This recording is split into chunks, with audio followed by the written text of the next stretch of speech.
ਮਾਣਯੋਗ ਸਪੀਕਰ ਜੀ, ਮੈਂ ਰਾਸ਼ਟਰਪਤੀ ਜੀ ਦੇ ਸੰਬੋਧਨ ਤੇ ਧੰਨਵਾਦ ਮਤੇ ਤੇ ਰਾਸ਼ਟਰਪਤੀ ਜੀ ਦਾ ਆਭਾਰ ਪ੍ਰਗਟ ਕਰਨ ਲਈ ਹਾਜ਼ਰ ਹੋਇਆ ਹਾਂ। ਮਾਣਯੋਗ ਰਾਸ਼ਟਰਪਤੀ ਜੀ ਨੇ ਨਿਊ ਇੰਡੀਆ ਦਾ ਵਿਜ਼ਨ ਆਪਣੇ ਭਾਸ਼ਣ ਵਿੱਚ ਪੇਸ਼ ਕੀਤਾ ਹੈ। 21ਵੀਂ ਸਦੀ ਦੇ ਤੀਜੇ ਦਹਾਕੇ ਦਾ ਮਾਣਯੋਗ ਰਾਸ਼ਟਰਪਤੀ ਜੀ ਦਾ ਇਹ ਭਾਸ਼ਣ ਇਸ ਦਹਾਕੇ ਲਈ ਸਾਨੂੰ ਸਾਰਿਆਂ ਨੂੰ ਦਿਸ਼ਾ ਦੇਣ ਵਾਲਾ, ਪ੍ਰੇਰਣਾ ਦੇਣ ਵਾਲਾ ਅਤੇ ਦੇਸ਼ ਦੇ ਹਰੇਕ ਵਿਅਕਤੀ ਵਿੱਚ ਵਿਸ਼ਵਾਸ ਪੈਦਾ ਕਰਨ ਵਾਲਾ ਹੈ। ਇਸ ਚਰਚਾ ਵਿੱਚ ਸਦਨ ਦੇ ਸਾਰੇ ਅਨੁਭਵੀ ਮਾਣਯੋਗ ਮੈਂਬਰਾਂ ਨੇ ਬਹੁਤ ਹੀ ਵਧੀਆ ਢੰਗ ਨਾਲ ਆਪਣੀਆਂ ਗੱਲਾਂ ਪੇਸ਼ ਕੀਤੀਆਂ ਹਨ, ਆਪਣੇ ਵਿਚਾਰ ਰੱਖੇ ਹਨ। ਚਰਚਾ ਨੂੰ ਸਫਲ ਕਰਨ ਦੀ ਹਰ ਕਿਸੇ ਨੇ ਆਪਣੇ ਤਰੀਕੇ ਨਾਲ ਕੋਸ਼ਿਸ਼ ਕੀਤੀ ਹੈ। ਸ਼੍ਰੀਮਾਨ ਅਧੀਰ ਰੰਜਨ ਚੌਧਰੀ ਜੀ, ਡਾਕਟਰ ਸ਼ਸ਼ੀ ਥਰੂਰ ਜੀ, ਸ਼੍ਰੀਮਾਨ ਓਵੈਸੀ ਜੀ, ਰਾਮ ਪ੍ਰਤਾਪ ਯਾਦਵ ਜੀ, ਪ੍ਰੀਤੀ ਚੌਧਰੀ ਜੀ, ਮਿਸ਼ਰਾ ਜੀ, ਅਖਿਲੇਸ਼ ਯਾਦਵ ਜੀ, ਕਈ ਨਾਮ ਹਨ। ਮੈਂ ਸਭ ਦੇ ਨਾਵਾਂ ਦਾ ਜ਼ਿਕਰ ਕਰਾਂ ਤਾਂ ਬਹੁਤ ਸਮਾਂ ਲੱਗੇਗਾ, ਪਰ ਮੈਂ ਕਹਾਂਗਾ ਕਿ ਹਰ ਇੱਕ ਨੇ ਆਪਣੇ ਤਰੀਕੇ ਨਾਲ ਆਪਣੇ ਵਿਚਾਰ ਪੇਸ਼ ਕੀਤੇ ਹਨ। ਪਰ ਇੱਕ ਪ੍ਰਸ਼ਨ ਇਹ ਉੱਠਿਆ ਹੈ ਕਿ ਸਰਕਾਰ ਨੂੰ ਇਹਨਾਂ ਸਾਰੇ ਕੰਮਾਂ ਦੀ ਇੰਨੀ ਜਲਦੀ ਕੀ ਹੈ? ਸਭ ਚੀਜ਼ਾਂ ਇਕੱਠੀਆਂ ਕਿਉਂ ਕਰ ਰਹੇ ਹਾਂ? ਮੈਂ ਸ਼ੁਰੂਆਤ ਵਿੱਚ ਸ਼੍ਰੀਮਾਨ ਸਰਵੇਸ਼ਵਰ ਦਿਆਲ ਜੀ ਦੀ ਇੱਕ ਕਵਿਤਾ ਬੋਲਣੀ ਚਾਹਾਂਗਾ ਅਤੇ ਉਹ ਸ਼ਾਇਦ ਸਾਡੇ ਸੰਸਕਾਰ ਵੀ ਹਨ, ਸਾਡੀ ਸਰਕਾਰ ਦਾ ਸੁਭਾਅ ਵੀ ਹੈ ਅਤੇ ਉਸੇ ਪ੍ਰੇਰਣਾ ਕਾਰਨ ਅਸੀਂ ਲੀਕ ਤੋਂ ਹਟ ਕੇ ਤੇਜ਼ ਗਤੀ ਨਾਲ ਅੱਗੇ ਵਧਣ ਦੀ ਦਿਸ਼ਾ ਵਿੱਚ ਕੋਸ਼ਿਸ਼ ਕਰ ਰਹੇ ਹਾਂ। ਫਿਲਹਾਲ ਸਰਵੇਸ਼ਵਰ ਦਿਆਲ ਜੀ ਨੇ ਆਪਣੀ ਕਵਿਤਾ ਵਿੱਚ ਲਿਖਿਆ ਹੈ ਕਿ लीक पर वे चलें जिनके चरण दुर्बल और हारे हैं,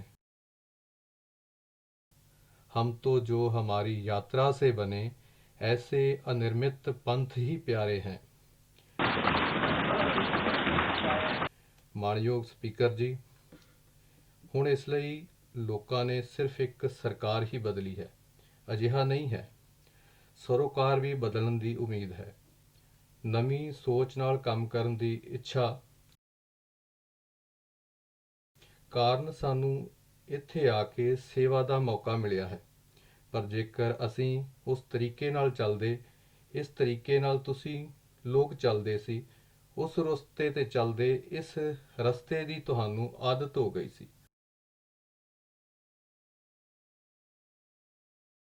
ਤਾਂ ਸ਼ਾਇਦ 70 ਸਾਲ ਦੇ ਬਾਅਦ ਵੀ ਇਸ ਦੇਸ਼ ਵਿੱਚ ਧਾਰਾ 370 ਨਹੀਂ ਹਟਦੀ। ਤੁਹਾਡੇ ਹੀ ਤੌਰ ਤਰੀਕਿਆਂ ਨਾਲ ਚੱਲਦੇ ਤਾਂ ਮੁਸਲਿਮ ਭੈਣਾਂ ਨੂੰ 3 ਤਲਾਕ ਦੀ ਤਲਵਾਰ ਅੱਜ ਵੀ ਡਰਾਉਂਦੀ ਰਹਿੰਦੀ। ਜੇਕਰ ਤੁਹਾਡੇ ਹੀ ਰਸਤੇ ਤੇ ਚੱਲਦੇ ਤਾਂ ਨਾਬਾਲਿਗ ਨਾਲ ਬਲਾਤਕਾਰ ਦੇ ਮਾਮਲੇ ਵਿੱਚ ਫਾਂਸੀ ਦੀ ਸਜ਼ਾ ਦਾ ਕਾਨੂੰਨ ਨਾ ਬਣਦਾ।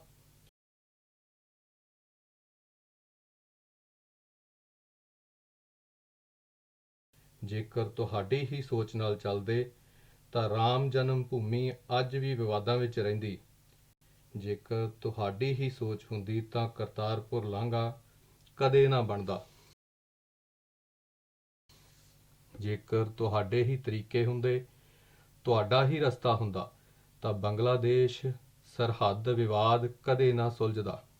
ਮਾਣਯੋਗ ਸਪੀਕਰ ਜੀ, ਜਦੋਂ ਮਾਣਯੋਗ ਸਪੀਕਰ ਜੀ ਨੂੰ ਦੇਖਦਾ ਹਾਂ, ਸੁਣਦਾ ਹਾਂ, ਤਾਂ ਸਭ ਤੋਂ ਪਹਿਲਾਂ ਕਿਰਨ ਰਿਜੀਜੂ ਜੀ ਨੂੰ ਵਧਾਈ ਦਿੰਦਾ ਹਾਂ, ਕਿਉਂਕਿ ਉਹਨਾਂ ਨੇ ਜੋ ਫਿਟ ਇੰਡੀਆ ਮੁਹਿੰਮ ਚਲਾਈ ਹੈ, ਉਸ ਫਿਟ ਇੰਡੀਆ ਮੁਹਿੰਮ ਦਾ ਪ੍ਰਚਾਰ ਪ੍ਰਸਾਰ ਬਹੁਤ ਵਧੀਆ ਢੰਗ ਨਾਲ ਕਰਦੇ ਹਨ।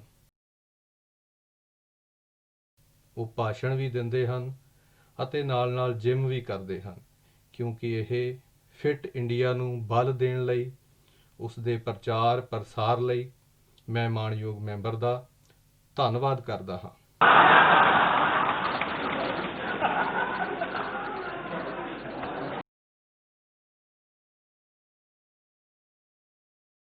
ਮਾਣਯੋਗ ਸਪੀਕਰ ਜੀ, ਕੋਈ ਇਸ ਗੱਲ ਤੋਂ ਇਨਕਾਰ ਨਹੀਂ ਕਰ ਸਕਦਾ ਕਿ ਦੇਸ਼ ਚੁਣੌਤੀਆਂ ਨਾਲ ਲੋਹਾ ਲੈਣ ਲਈ ਹਰ ਪਲ ਕੋਸ਼ਿਸ਼ ਕਰਦਾ ਰਿਹਾ ਹੈ। ਕਦੇ ਚੁਣੌਤੀਆਂ ਵੱਲ ਨਾ ਦੇਖਣ ਦੀ ਆਦਤ ਵੀ ਦੇਸ਼ ਨੇ ਦੇਖੀ ਹੈ।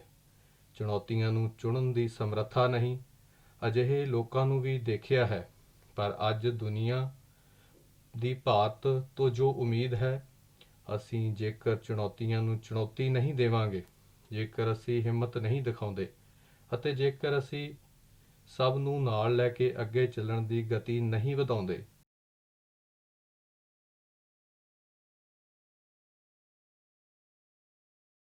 ਤਾਂ ਸ਼ਾਇਦ ਦੇਸ਼ ਨੂੰ ਅਨੇਕ ਸਮੱਸਿਆਵਾਂ ਨਾਲ ਲੰਬੇ ਅਰਸੇ ਤੱਕ ਜੂਝਣਾ ਪੈਂਦਾ। ਅਤੇ ਇਸ ਦੇ ਬਾਅਦ ਮਾਣਯੋਗ ਸਪੀਕਰ ਜੀ, ਜੇਕਰ ਕਾਂਗਰਸ ਦੇ ਰਸਤੇ 'ਤੇ ਅਸੀਂ ਚੱਲਦੇ ਤਾਂ 50 ਸਾਲ ਦੇ ਬਾਅਦ ਵੀ ਦੁਸ਼ਮਣ ਸੰਪਤੀ ਕਾਨੂੰਨ ਦਾ ਇੰਤਜ਼ਾਰ ਦੇਸ਼ ਨੂੰ ਕਰਦੇ ਰਹਿਣਾ ਪੈਂਦਾ। 35 ਸਾਲ ਬਾਅਦ ਵੀ ਅਗਲੀ ਪੀੜ੍ਹੀ ਦੇ ਲੜਾਕੂ ਜਹਾਜ਼ ਦਾ ਇੰਤਜ਼ਾਰ ਦੇਸ਼ ਨੂੰ ਕਰਦੇ ਰਹਿਣਾ ਪੈਂਦਾ। 28 ਸਾਲ ਦੇ ਬਾਅਦ ਵੀ ਬੇਨਾਮੀ ਜਾਇਦਾਦ ਕਾਨੂੰਨ ਲਾਗੂ ਨਾ ਹੁੰਦਾ। 20 ਸਾਲ ਬਾਅਦ ਵੀ ਚੀਫ ਆਫ ਡਿਫੈਂਸ ਦੀ ਨਿਯੁਕਤੀ ਨਾ ਹੋ ਸਕਦੀ। ਮਾਣਯੋਗ ਸਪੀਕਰ ਜੀ, ਸਾਡੀ ਸਰਕਾਰ ਦੀ ਤੇਜ਼ ਗਤੀ ਦੀ ਵਜ੍ਹਾ ਨਾਲ ਅਤੇ ਸਾਡਾ ਮਕਸਦ ਹੈ, ਅਸੀਂ ਇੱਕ ਨਵੀਂ ਲਕੀਰ ਬਣਾ ਕੇ ਲੀਕ ਤੋਂ ਹਟ ਕੇ ਚੱਲਣਾ ਚਾਹੁੰਦੇ ਹਾਂ ਅਤੇ ਅਸੀਂ ਇਸ ਲਈ ਗੱਲ ਨੂੰ ਚੰਗੀ ਤਰ੍ਹਾਂ ਸਮਝਦੇ ਹਾਂ ਕਿ ਆਜ਼ਾਦੀ ਦੇ 70 ਸਾਲ ਬਾਅਦ ਦੇਸ਼ ਲੰਬਾ ਇੰਤਜ਼ਾਰ ਕਰਨ ਲਈ ਤਿਆਰ ਨਹੀਂ ਹੈ ਅਤੇ ਨਾ ਹੀ ਹੋਣਾ ਚਾਹੀਦਾ ਹੈ।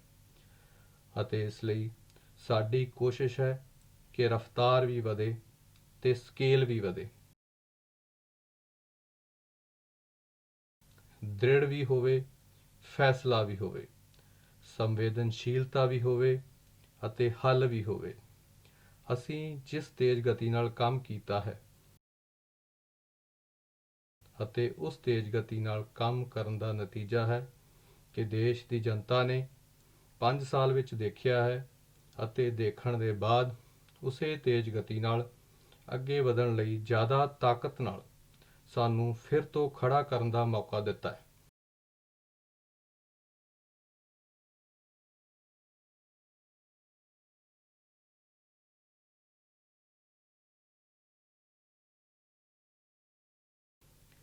ਜੇਕਰ ਇਹ ਤੇਜ਼ ਗਤੀ ਨਾ ਹੁੰਦੀ ਤਾਂ 37 ਕਰੋੜ ਲੋਕਾਂ ਦੇ ਬੈਂਕ ਖਾਤੇ ਇੰਨੇ ਘੱਟ ਸਮੇਂ ਵਿੱਚ ਨਾ ਖੁੱਲ੍ਹਦੇ।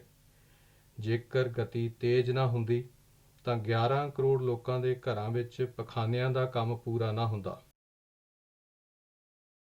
ਜੇਕਰ ਗਤੀ ਤੇਜ਼ ਨਾ ਹੁੰਦੀ ਤਾਂ 13 ਕਰੋੜ ਪਰਿਵਾਰਾਂ ਵਿੱਚ ਗੈਸ ਦਾ ਚੁੱਲ੍ਹਾ ਨਾ ਬਲਦਾ। ਜੇਕਰ ਗਤੀ ਤੇਜ਼ ਨਾ ਹੁੰਦੀ ਤਾਂ 2 ਕਰੋੜ ਨਵੇਂ ਘਰ ਨਾ ਬਣਦੇ ਗਰੀਬਾਂ ਦੇ ਲਈ।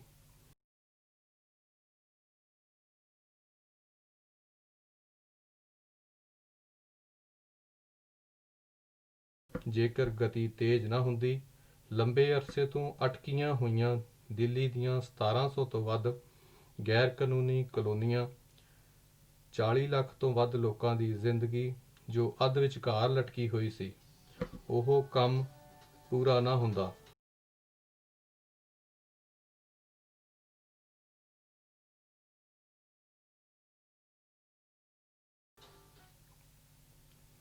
ਅੱਜ ਉਹਨਾਂ ਨੂੰ ਆਪਣੇ ਘਰ ਦਾ ਹੱਕ ਵੀ ਮਿਲ ਗਿਆ ਹੈ। ਮਾਣਯੋਗ ਸਪੀਕਰ ਜੀ,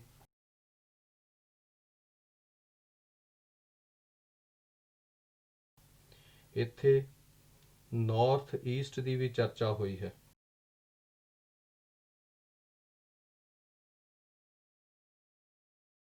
ਉੱਤਰ ਪੂਰਬ ਨੂੰ ਕਿੰਨੇ ਦਹਾਕਿਆਂ ਤੱਕ ਇੰਤਜ਼ਾਰ ਕਰਨਾ ਪਿਆ। ਉੱਥੇ ਰਾਜਨੀਤਿਕ ਸਮੀਕਰਨ ਬਦਲਣ ਦੀ ਸਮਰੱਥਾ ਨਹੀਂ ਹੈ ਅਤੇ ਇਸ ਲਈ ਰਾਜਨੀਤਿਕ ਤੱਕੜੀ ਤੋਂ ਜਦੋਂ ਫੈਸਲੇ ਹੁੰਦੇ ਹਨ ਤਾਂ ਹਮੇਸ਼ਾ ਹੀ ਉਹ ਖੇਤਰ ਅਣਦੇਖਿਆ ਰਿਹਾ ਹੈ।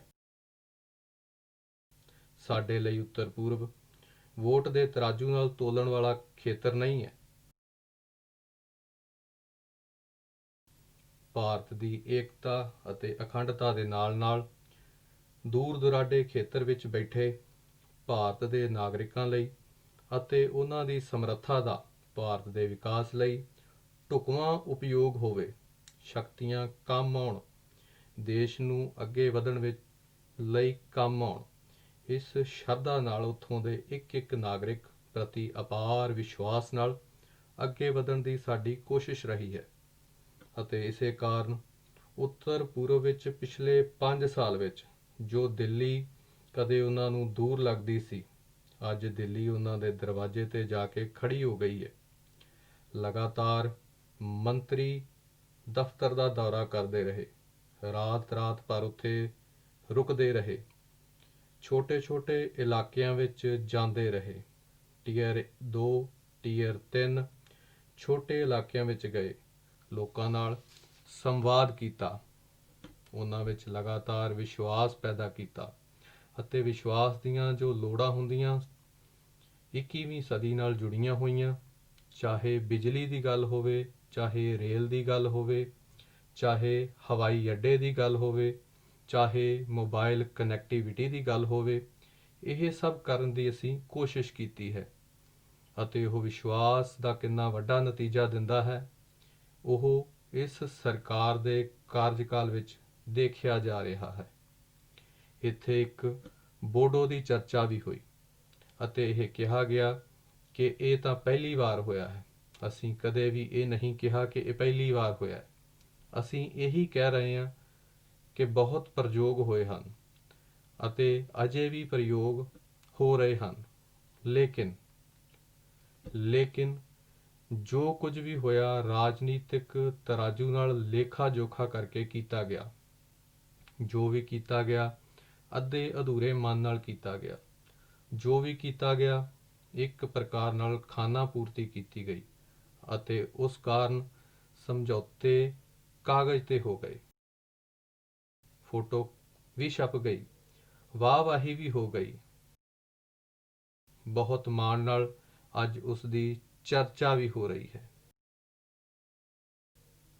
ਲੇਕਿਨ ਕਾਗਜ਼ 'ਤੇ ਕੀਤੇ ਗਏ ਸਮਝੌਤੇ ਨਾਲ ਇੰਨੇ ਸਾਲਾਂ ਦੇ ਬਾਅਦ ਵੀ ਬੋਡੋ ਸਮਝੌਤੇ ਦੀ ਸਮੱਸਿਆ ਦਾ ਹੱਲ ਨਹੀਂ ਨਿਕਲਿਆ। 4000 ਤੋਂ ਜ਼ਿਆਦਾ ਨਿਰਦੋਸ਼ ਲੋਕ ਮੌਤ ਦੇ ਘਾਟ ਉਤਾਰੇ ਗਏ। ਅਨੇਕ ਪ੍ਰਕਾਰ ਦੀਆਂ ਬਿਮਾਰੀਆਂ ਸਮਾਜ ਜੀਵਨ ਨੂੰ ਜੋ ਸੰਕਟ ਵਿੱਚ ਪਾ ਦੇਣ ਅਜਿਹੀਆਂ ਹੁੰਦੀਆਂ ਗਈਆਂ। ਇਸ ਵਾਰ ਜੋ ਸਮਝੌਤਾ ਹੋਇਆ ਹੈ ਉਹ ਇੱਕ ਪ੍ਰਕਾਰ ਦਾ ਉੱਤਰ ਪੂਰਬ ਲਈ ਵੀ ਅਤੇ ਦੇਸ਼ ਵਿੱਚ ਆਮ ਇਨਸਾਨ ਨੂੰ ਇਨਸਾਫ ਦੇਣ ਵਾਲਿਆਂ ਲਈ ਇੱਕ ਸੰਦੇਸ਼ ਦੇਣ ਵਾਲੀ ਘਟਨਾ ਹੈ। ਇਹ ਠੀਕ ਹੈ ਕਿ ਸਾਡੀ ਜਰਾ ਵੀ ਕੋਸ਼ਿਸ਼ ਨਹੀਂ ਹੈ ਤਾਂ ਕਿ ਸਾਡੀ ਗੱਲ ਬਾਰ-ਬਾਰ ਉਜਾਗਰ ਹੋਵੇ, ਫੈਲੇ, ਲੇਕਿਨ ਅਸੀਂ ਮਿਹਨਤ ਕਰਾਂਗੇ, ਕੋਸ਼ਿਸ਼ ਕਰਾਂਗੇ। ਪਰ ਇਸ ਵਾਰ ਦੇ ਸਮਝੌਤੇ ਦੀ ਵਿਸ਼ੇਸ਼ਤਾ ਇਹ ਹੈ, ਸਾਡੇ ਹਥਿਆਰੀ ਗਰੁੱਪ ਇਕੱਠੇ ਆਏ ਹਨ, ਸਾਰੇ ਹਥਿਆਰ, ਸਾਰੇ ਅੰਡਰਗਰਾਊਂਡ ਲੋਕਾਂ ਨੇ ਆਤਮ ਸਮਰਪਣ ਕੀਤੇ ਹਨ ਅਤੇ ਦੂਜਾ, ਉਸ ਸਮਝੌਤੇ ਦੇ ਐਗਰੀਮੈਂਟ ਵਿੱਚ ਲਿਖਿਆ ਹੈ ਕਿ ਇਸ ਦੇ ਬਾਅਦ ਬੋਡੋ ਸਮੱਸਿਆ ਨਾਲ ਜੁੜੀ ਹੋਈ ਕੋਈ ਵੀ ਮੰਗ ਬਾਕੀ ਨਹੀਂ ਹੈ।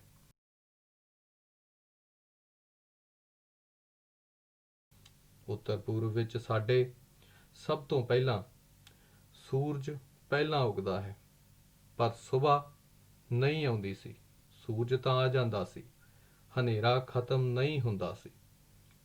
ਅੱਜ ਮੈਂ ਕਹਿ ਸਕਦਾ ਹਾਂ ਕਿ ਅੱਜ ਨਵੀਂ ਸਵੇਰ ਆਈ ਹੈ, ਨਵਾਂ ਸਵੇਰਾ ਆਇਆ ਹੈ, ਨਵਾਂ ਉਜਾਲਾ ਆਇਆ ਹੈ ਅਤੇ ਉਹ ਪ੍ਰਕਾਸ਼ ਜਦੋਂ ਤੁਸੀਂ ਆਪਣੇ ਚਸ਼ਮੇ ਬਦਲੋਗੇ ਉਦੋਂ ਦਿਖਾਈ ਦੇਗਾ।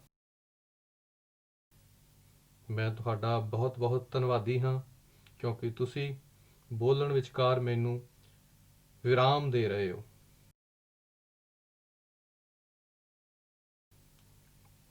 ਕੱਲ੍ਹ ਇੱਥੇ ਸਵਾਮੀ ਵਿਵੇਕਾਨੰਦ ਜੀ ਦੇ ਮੋਢਿਆਂ ਤੋਂ ਬੰਦੂਕਾਂ ਚਲਾਈਆਂ ਗਈਆਂ, ਪਰ ਮੈਨੂੰ ਇੱਕ ਪੁਰਾਣੀ ਛੋਟੀ ਜਿਹੀ ਕਥਾ ਯਾਦ ਆਉਂਦੀ ਹੈ।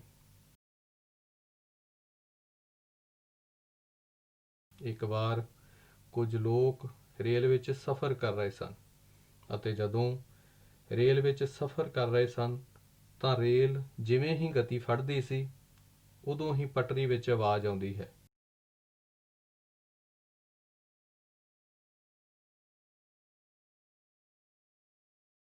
ਸਭ ਦਾ ਤਜਰਬਾ ਹੈ। ਤਾਂ ਉੱਥੇ ਬੈਠੇ ਹੋਏ ਇੱਕ ਸੰਤ ਮਹਾਤਮਾ ਸਨ। ਉਹਨਾਂ ਨੇ ਕਿਹਾ ਕਿ ਦੇਖੋ ਪਟੜੀ ਵਿੱਚੋਂ ਕਿਵੇਂ ਆਵਾਜ਼ ਆ ਰਹੀ ਹੈ। ਇਹ ਨਿਰਜੀਵ ਪਟੜੀ ਵੀ ਸਾਨੂੰ ਕਹਿ ਰਹੀ ਹੈ ਕਿ ਪ੍ਰਭੂ ਕਰ ਦੇ ਬੇੜਾ ਪਾਰ। ਤਾਂ ਦੂਜੇ ਸੰਤ ਨੇ ਕਿਹਾ, ਨਹੀਂ ਯਾਰ, ਮੈਂ ਨਹੀਂ ਸੁਣਿਆ, ਮੈਨੂੰ ਤਾਂ ਸੁਣਾਈ ਦੇ ਰਿਹਾ ਹੈ ਕਿ ਪ੍ਰਭੂ ਤੇਰੀ ਲੀਲਾ ਅਪਰੰਪਾਰ, ਪ੍ਰਭੂ ਤੇਰੀ ਲੀਲਾ ਅਪਰੰਪਾਰ। ਉੱਥੇ ਇੱਕ ਮੌਲਵੀ ਜੀ ਬੈਠੇ ਸਨ। ਉਹਨਾਂ ਕਿਹਾ, ਮੈਨੂੰ ਤਾਂ ਸੁਣਾਈ ਦੇ ਰਿਹਾ ਹੈ। ਦੂਜੇ ਸੰਤਾਂ ਨੇ ਕਿਹਾ ਕਿ ਤੁਹਾਨੂੰ ਕੀ ਸੁਣਾਈ ਦੇ ਰਿਹਾ ਹੈ? ਉਹਨਾਂ ਨੇ ਕਿਹਾ, ਮੈਨੂੰ ਸੁਣਾਈ ਦੇ ਰਿਹਾ ਹੈ, ਯਾ ਅੱਲਾ ਤੇਰੀ ਰਹਿਮਤ, ਯਾ ਅੱਲਾ ਤੇਰੀ ਰਹਿਮਤ। ਤਾਂ ਉੱਥੇ ਇੱਕ ਪਹਿਲਵਾਨ ਬੈਠੇ ਸਨ। ਉਹਨਾਂ ਨੇ ਕਿਹਾ, ਮੈਨੂੰ ਵੀ ਸੁਣਾਈ ਦੇ ਰਿਹਾ ਹੈ, ਖਾ ਰਬੜੀ ਕਰ ਕਸਰਤ, ਖਾ ਰਬੜੀ ਕਰ ਕਸਰਤ।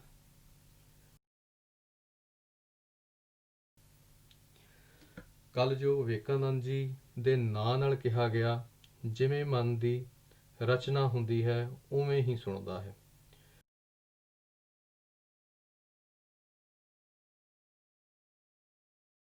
ਤੁਹਾਨੂੰ ਇਹ ਦੇਖਣ ਲਈ ਇੰਨੀ ਦੂਰ ਨਜ਼ਰ ਕਰਨ ਦੀ ਜ਼ਰੂਰਤ ਹੀ ਨਹੀਂ ਸੀ, ਬਹੁਤ ਕੁਝ ਕੋਲ ਹੀ ਹੈ। ਮਾਣਯੋਗ ਸਪੀਕਰ ਜੀ, ਮੇਰੀ ਕਿਸਾਨਾਂ ਦੇ ਵਿਸ਼ੇ ਵਿੱਚ ਗੱਲਬਾਤ ਹੋਈ ਹੈ। ਬਹੁਤ ਸਾਰੇ ਮਹੱਤਵਪੂਰਨ ਕੰਮ ਬਹੁਤ ਸਾਰੇ ਨਵੇਂ ਤਰੀਕੇ ਨਾਲ, ਨਵੀਂ ਸੋਚ ਨਾਲ ਪਿਛਲੇ ਦਿਨਾਂ ਵਿੱਚ ਕੀਤਾ ਗਿਆ ਹੈ ਅਤੇ ਮਾਣਯੋਗ ਰਾਸ਼ਟਰਪਤੀ ਜੀ ਨੇ ਆਪਣੇ ਭਾਸ਼ਣ ਵਿੱਚ ਉਹਨਾਂ ਦਾ ਜ਼ਿਕਰ ਵੀ ਕੀਤਾ ਹੈ।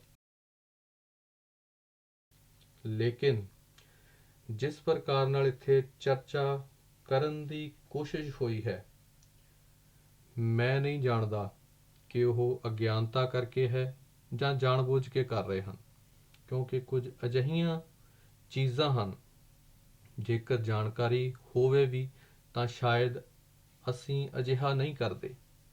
ਅਸੀਂ ਜਾਣਦੇ ਹਾਂ ਕਿ 1.5 ਗੁਣਾ ਅਲੱਗ ਤੋਂ ਕਰਨ ਵਾਲਾ ਵਿਸ਼ਾ ਹੈ, ਕਿੰਨੇ ਲੰਬੇ ਸਮੇਂ ਤੋਂ ਅਟਕਿਆ ਹੋਇਆ ਹੈ।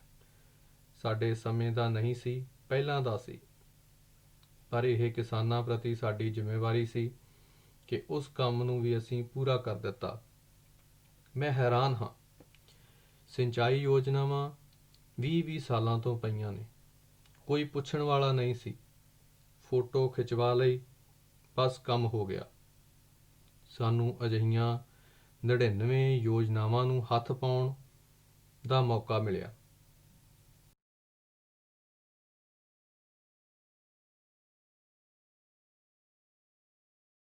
$1 ਲੱਖ ਕਰੋੜ ਰੁਪਏ ਤੋਂ ਜ਼ਿਆਦਾ ਖਰਚ ਕਰਕੇ ਉਹਨਾਂ ਨੂੰ ਲੌਜੀਕਲ ਐਂਡ ਤੱਕ ਲੈ ਗਏ।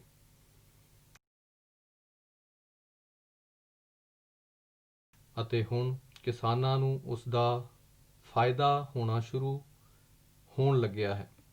ਪ੍ਰਧਾਨ ਮੰਤਰੀ ਫਸਲ ਬੀਮਾ ਯੋਜਨਾ ਤਹਿਤ ਇਸ ਵਿਵਸਥਾ ਨਾਲ ਕਿਸਾਨਾਂ ਵਿੱਚ ਲਗਾਤਾਰ ਵਿਸ਼ਵਾਸ ਪੈਦਾ ਹੋਇਆ ਹੈ। ਕਿਸਾਨਾਂ ਵੱਲੋਂ ਕਰੀਬ 13,000 ਕਰੋੜ ਰੁਪਏ ਪ੍ਰੀਮੀਅਮ ਆਇਆ ਹੈ, ਪਰ ਕੁਦਰਤੀ ਆਫਤ ਕਾਰਨ ਜੋ ਨੁਕਸਾਨ ਹੋਇਆ ਉਸ ਤਹਿਤ ਕਰੀਬ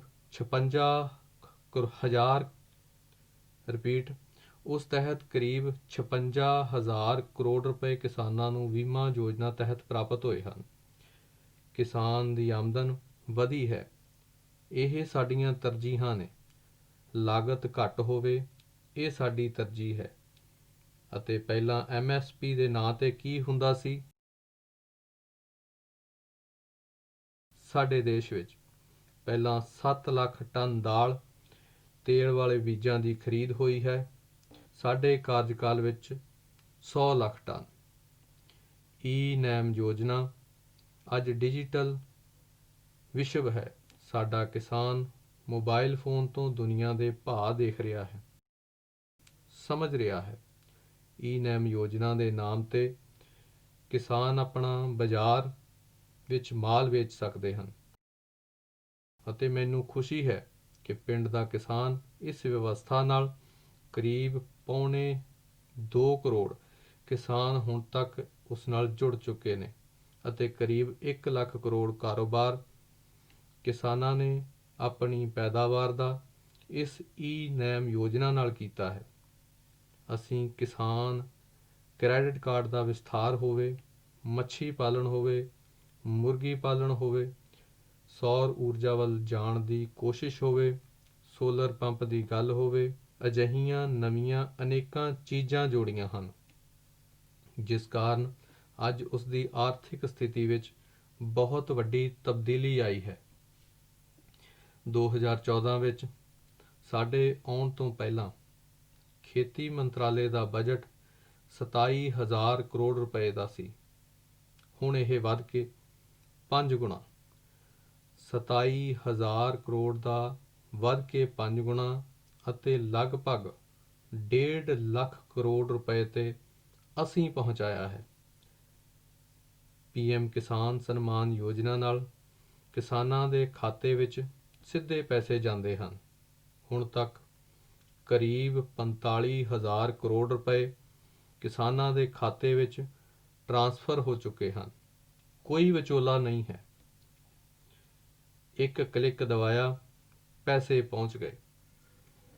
ਪਰ ਮੈਂ ਜ਼ਰੂਰ ਇੱਥੇ ਮਾਣਯੋਗ ਮੈਂਬਰਾਂ ਨੂੰ ਤਾਕੀਦ ਕਰਾਂਗਾ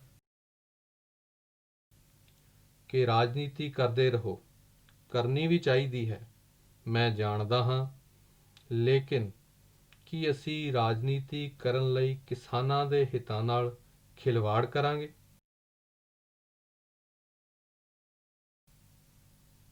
ਮੈਂ ਉਹਨਾਂ ਮਾਣਯੋਗ ਮੈਂਬਰਾਂ ਨੂੰ ਇਸ ਵਿਸ਼ੇ ਦੀ ਬੇਨਤੀ ਕਰਾਂਗਾ ਕਿ ਆਪਣੇ ਰਾਜ ਵਿੱਚ ਦੇਖੋ, ਜੋ ਕਿਸਾਨ ਦੇ ਨਾਂ 'ਤੇ ਵੱਧ ਚੜ੍ਹ ਕੇ ਬੋਲ ਰਹੇ ਹਨ, ਉਹ ਜ਼ਰਾ ਜ਼ਿਆਦਾ ਧਿਆਨ ਦੇਣ ਕਿ ਕੀ ਉਹਨਾਂ ਦੇ ਰਾਜ ਦੇ ਕਿਸਾਨ ਨੂੰ PM ਕਿਸਾਨ ਸਨਮਾਨ ਨਿਧੀ ਮਿਲੀ। ਉਸ ਲਈ ਉਹ ਸਰਕਾਰਾਂ ਕਿਸਾਨਾਂ ਦੀ ਸੂਚੀ ਕਿਉਂ ਨਹੀਂ ਦੇ ਰਹੀਆਂ? ਇਹ ਯੋਜਨਾ ਦੇ ਨਾਲ ਕਿਉਂ ਨਹੀਂ ਜੁੜ ਰਹੇ? ਨੁਕਸਾਨ ਕਿਸ ਦਾ ਹੋਇਆ? ਕਿਸ ਦਾ ਨੁਕਸਾਨ ਹੋਇਆ? ਉਸ ਰਾਜ ਦੇ ਕਿਸਾਨ ਦਾ ਹੋਇਆ। ਮੈਂ ਚਾਹਾਂਗਾ ਕਿ ਇੱਥੇ ਕੋਈ ਅਜਿਹਾ ਮਾਣਯੋਗ ਮੈਂਬਰ ਨਹੀਂ ਹੋਵੇਗਾ ਜੋ ਸ਼ਾਇਦ ਦੱਬੀ ਜ਼ੁਬਾਨ ਵਿੱਚ ਖੁੱਲ੍ਹ ਕੇ ਸ਼ਾਇਦ ਨਾ ਬੋਲ ਸਕੇ।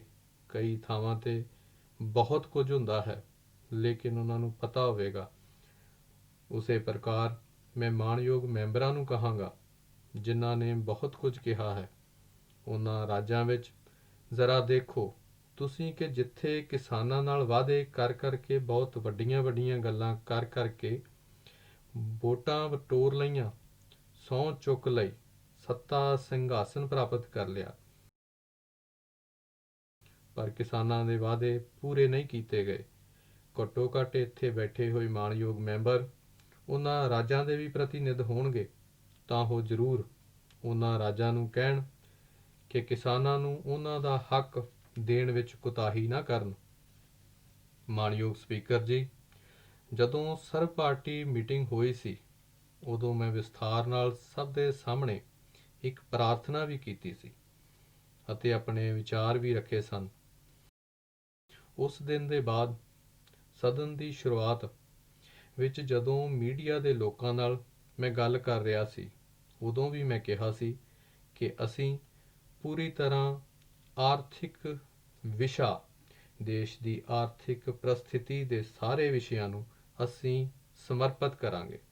ਸਾਡੇ ਕੋਲ ਜਿੰਨੀ ਵੀ ਚੇਤਨਾ ਹੈ, ਜਿੰਨੀ ਵੀ ਸਮਰੱਥਾ ਹੈ, ਜਿੰਨੀ ਵੀ ਬੌਧਿਕ ਪ੍ਰਤਿਭਾ ਹੈ, ਸਭ ਦਾ ਨਿਚੋੜ ਇਸ ਸੈਸ਼ਨ ਵਿੱਚ ਦੋਵੇਂ ਸਦਨਾਂ ਵਿੱਚ ਲੈ ਕੇ ਆਏ ਹਾਂ। ਕਿਉਂਕਿ ਜਦੋਂ ਦੇਸ਼ ਦੁਨੀਆ ਦੀ ਅੱਜ ਜੋ ਆਰਥਿਕ ਸਥਿਤੀ ਹੈ ਉਸ ਦਾ ਲਾਭ ਲੈਣ ਲਈ ਭਾਰਤ ਕਿਹੜੇ ਕਦਮ ਚੁੱਕੇ, ਕਿਹੜੀ ਦਿਸ਼ਾ ਨੂੰ ਅਪਣਾਏ, ਕਿਸ ਨਾਲ ਲਾਭ ਹੋਵੇ, ਮੈਂ ਚਾਹਾਂਗਾ ਕਿ ਇਹ ਸੈਸ਼ਨ ਅਜੇ ਵੀ ਸਰਗਰਮ ਹੈ। ਬ੍ਰੇਕ ਦੇ ਬਾਅਦ ਵੀ ਜਦੋਂ ਮਿਲਾਂਗੇ ਉਦੋਂ ਵੀ ਪੂਰੀ ਸ਼ਕਤੀ ਵਿੱਚ ਸਾਰੇ ਮੈਂਬਰਾਂ ਨੂੰ ਬੇਨਤੀ ਕਰਾਂਗਾ, ਅਸੀਂ ਆਰਥਿਕ ਵਿਸ਼ਿਆਂ 'ਤੇ ਗਹਿਰਾਈ ਨਾਲ ਬੋਲੀਏ, ਵਿਆਪਕਤਾ ਨਾਲ ਬੋਲੀਏ ਅਤੇ ਚੰਗੇ ਨਵੇਂ ਸੁਝਾਵਾਂ ਨਾਲ ਬੋਲੀਏ, ਤਾਂ ਕਿ ਦੇਸ਼ ਵਿਸ਼ਵ ਦੇ ਅੰਦਰ ਜੋ ਮੌਕੇ ਪੈਦਾ ਹੋਏ ਉਸ ਦਾ ਫਾਇਦਾ ਉਠਾਉਣ ਲਈ ਤਾਕਤ ਨਾਲ ਅੱਗੇ ਵਧੀਏ। ਮੈਂ ਸਭ ਨੂੰ ਸੱਦਾ ਦਿੰਦਾ ਹਾਂ। ਹਾਂ, ਮੈਂ ਜਾਣਦਾ ਹਾਂ ਕਿ ਆਰਥਿਕ ਵਿਸ਼ਿਆਂ 'ਤੇ ਮਹੱਤਵਪੂਰਨ ਗੱਲਾਂ ਸਾਡੇ ਸਾਰਿਆਂ ਦੀ ਸਮੂਹਿਕ ਜ਼ਿੰਮੇਵਾਰੀ ਹਨ ਅਤੇ ਇਹ ਜ਼ਿੰਮੇਵਾਰੀ ਵਿੱਚ ਪੁਰਾਣੀਆਂ ਗੱਲਾਂ ਨੂੰ ਅਸੀਂ ਭੁੱਲ ਨਹੀਂ ਸਕਦੇ, ਕਿਉਂਕਿ ਅੱਜ ਅਸੀਂ ਕਿੱਥੇ ਹਾਂ ਉਸ ਦਾ ਪਤਾ ਉਦੋਂ ਚੱਲਦਾ ਹੈ ਕਿ ਕੱਲ੍ਹ ਅਸੀਂ ਕਿੱਥੇ ਸੀ। ਇਹ ਗੱਲ ਸਹੀ ਹੈ, ਪਰ ਸਾਡੇ ਮਾਣਯੋਗ ਮੈਂਬਰ ਇਹ ਕਹਿੰਦੇ ਹਨ ਕਿ ਇਹ ਕਿਉਂ ਨਹੀਂ ਹੋਇਆ, ਇਹ ਕਦੋਂ ਹੋਵੇਗਾ, ਇਹ ਕਿਵੇਂ ਹੋਵੇਗਾ ਅਤੇ ਕਦੋਂ ਤੱਕ ਕਰਾਂਗੇ। ਤਾਂ ਕੁਝ ਲੋਕਾਂ ਨੂੰ ਲੱਗਦਾ ਹੈ ਕਿ ਤੁਸੀਂ ਆਲੋਚਨਾ ਕਰਦੇ ਹੋ। ਮੈਂ ਨਹੀਂ ਮੰਨਦਾ ਕਿ ਤੁਸੀਂ ਆਲੋਚਨਾ ਕਰਦੇ ਹੋ। ਮੈਨੂੰ ਖੁਸ਼ੀ ਹੈ ਕਿ ਤੁਸੀਂ ਮੈਨੂੰ ਸਮਝ ਸਕੇ, ਕਿਉਂਕਿ ਤੁਹਾਨੂੰ ਵਿਸ਼ਵਾਸ ਹੈ ਕਿ ਕਰੇਗਾ ਜਾਂ ਨਹੀਂ ਕਰੇਗਾ, ਅਤੇ ਹੁਣ ਇਸ ਲਈ ਮੈਂ ਤੁਹਾਡੀਆਂ ਇਹਨਾਂ ਗੱਲਾਂ ਨੂੰ ਆਲੋਚਨਾ ਨਹੀਂ ਮੰਨਦਾ। ਮੈਂ ਮਾਰਗਦਰਸ਼ਨ ਮੰਨਦਾ ਹਾਂ, ਪ੍ਰੇਰਣਾ ਮੰਨਦਾ ਹਾਂ, ਅਤੇ ਇਸ ਲਈ ਮੈਂ ਇਹਨਾਂ ਸਾਰੀਆਂ ਗੱਲਾਂ ਦਾ ਸਵਾਗਤ ਕਰਦਾ ਹਾਂ ਅਤੇ ਸਵੀਕਾਰ ਕਰਨ ਦੀ ਕੋਸ਼ਿਸ਼ ਕਰਦਾ ਹਾਂ। ਅਤੇ ਇਸ ਲਈ ਇਸ ਪ੍ਰਕਾਰ ਦੀਆਂ ਜਿੰਨੀਆਂ ਗੱਲਾਂ ਦੱਸੀਆਂ ਗਈਆਂ ਹਨ, ਇਸ ਲਈ ਤਾਂ ਮੈਂ ਵਿਸ਼ੇਸ਼ ਤੌਰ 'ਤੇ ਧੰਨਵਾਦ ਕਰਦਾ ਹਾਂ, ਕਿਉਂਕਿ ਕਿਉਂ ਨਹੀਂ ਹੋਇਆ, ਕਦੋਂ ਹੋਵੇਗਾ, ਕਿਵੇਂ ਹੋਵੇਗਾ, ਇਹ ਚੰਗੀਆਂ ਗੱਲਾਂ ਨੇ। ਦੇਸ਼ ਲਈ ਅਸੀਂ ਸੋਚਦੇ ਹਾਂ, ਪਰ ਪੁਰਾਣੀਆਂ ਗੱਲਾਂ ਦੇ ਬਿਨਾਂ ਅੱਜ ਦੀ ਗੱਲ ਨੂੰ ਸਮਝਣਾ ਔਖਾ ਹੁੰਦਾ ਹੈ। ਹੁਣ ਅਸੀਂ ਜਾਣਦੇ ਹਾਂ ਸਾਡਾ ਪਹਿਲਾਂ ਕੀ ਸਮਾਂ ਸੀ। ਰਿਸ਼ਵਤਖੋਰੀ ਆਏ ਦਿਨ ਚਰਚਾ ਹੁੰਦੀ ਸੀ। ਹਰ ਅਖਬਾਰ ਦੀ ਹੈਡਲਾਈਨ ਸਦਨ ਵਿੱਚ ਰਿਸ਼ਵਤਖੋਰੀ 'ਤੇ ਲੜਾਈ ਚੱਲਦੀ ਸੀ। ਉਦੋਂ ਵੀ ਇਹੀ ਬੋਲਿਆ ਜਾਂਦਾ ਸੀ, ਗੈਰ ਪੇਸ਼ੇਵਰ ਬੈਂਕਿੰਗ ਕੌਣ ਭੁੱਲ ਸਕਦਾ ਹੈ, ਕਮਜ਼ੋਰ ਢਾਂਚਾਗਤ ਨੀਤੀ ਕੌਣ ਭੁੱਲ ਸਕਦਾ ਹੈ। ਇਹ ਸਾਰੀਆਂ ਸਥਿਤੀਆਂ ਵਿੱਚੋਂ ਬਾਹਰ ਨਿਕਲਣ ਲਈ ਅਸੀਂ ਸਮੱਸਿਆਵਾਂ ਦੇ ਹੱਲ ਲੱਭਣ ਦੇ ਲਈ ਦੀਰਘਕਾਲ ਟੀਚੇ ਨਾਲ ਨਿਸ਼ਚਿਤ ਟੀਚਾ ਫੜ ਕੇ ਉਸ ਨੂੰ ਪੂਰਾ ਕਰਨ ਦੀ ਅਸੀਂ ਲਗਾਤਾਰ ਕੋਸ਼ਿਸ਼ ਕੀਤੀ ਹੈ। ਅਤੇ ਮੈਨੂੰ ਵਿਸ਼ਵਾਸ ਹੈ ਕਿ ਇਸ ਦਾ ਨਤੀਜਾ ਹੈ ਕਿ ਅੱਜ ਅਰਥਚਾਰੇ ਵਿੱਚ ਵਿੱਤੀ ਘਾਟਾ ਬਣਿਆ ਹੈ, ਮਹਿੰਗਾਈ ਨਿਯੰਤਰਣ ਵਿੱਚ ਰਹੀ ਹੈ ਅਤੇ ਮੈਕਰੋ ਆਰਥਿਕ ਸਥਿਰਤਾ ਵੀ ਬਣੀ ਹੈ। ਮੈਂ ਤੁਹਾਡਾ ਸ਼ੁਕਰਗੁਜ਼ਾਰ ਹਾਂ, ਕਿਉਂਕਿ ਤੁਸੀਂ ਮੇਰੇ ਪ੍ਰਤੀ ਵਿਸ਼ਵਾਸ ਪ੍ਰਗਟਾਇਆ ਹੈ। ਇਹ ਵੀ ਕੰਮ ਅਸੀਂ ਹੀ ਕਰਾਂਗੇ। ਹਾਂ, ਕੰਮ ਨਹੀਂ ਕਰਾਂਗੇ, ਇੱਕ ਕੰਮ ਨਹੀਂ ਕਰਾਂਗੇ, ਨਾ ਹੋਣ ਦੇਵਾਂਗੇ।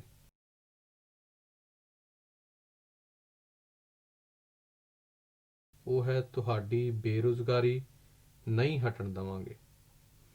GST ਦਾ ਬਹੁਤ ਵੱਡਾ ਮਹੱਤਵਪੂਰਨ ਫੈਸਲਾ ਹੋਇਆ।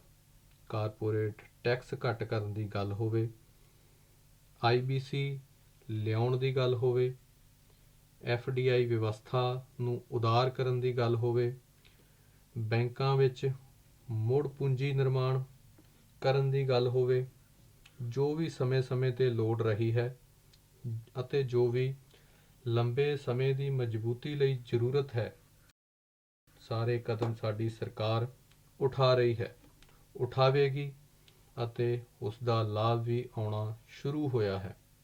ਅਤੇ ਉਹ ਸੁਧਾਰ ਜਿਸ ਦੀ ਚਰਚਾ ਹਮੇਸ਼ਾ ਹੋਈ ਹੈ, ਤੁਹਾਡੇ ਕੋਲ ਵੀ ਜੋ ਪੰਡਤ ਲੋਕ ਸਨ, ਉਹ ਇਹੀ ਕਹਿੰਦੇ ਸਨ, ਪਰ ਕਰ ਨਹੀਂ ਸਕਦੇ ਸਨ। ਅਰਥ ਸ਼ਾਸਤਰੀ ਵੀ ਜਿਨ੍ਹਾਂ ਗੱਲਾਂ ਦੀਆਂ ਗੱਲਾਂ ਕਰਦੇ ਸਨ, ਅੱਜ ਇੱਕ ਦੇ ਬਾਅਦ ਇੱਕ ਉਸ ਨੂੰ ਲਾਗੂ ਕਰਨ ਦਾ ਕੰਮ ਸਾਡੀ ਸਰਕਾਰ ਕਰ ਰਹੀ ਹੈ। 2019 ਜਨਵਰੀ ਤੋਂ 2020 ਦਰਮਿਆਨ 6 ਵਾਰ GST ਮਾਲੀਆ 1 ਕਰੋੜ ਤੋਂ ਜ਼ਿਆਦਾ ਰਿਹਾ ਹੈ।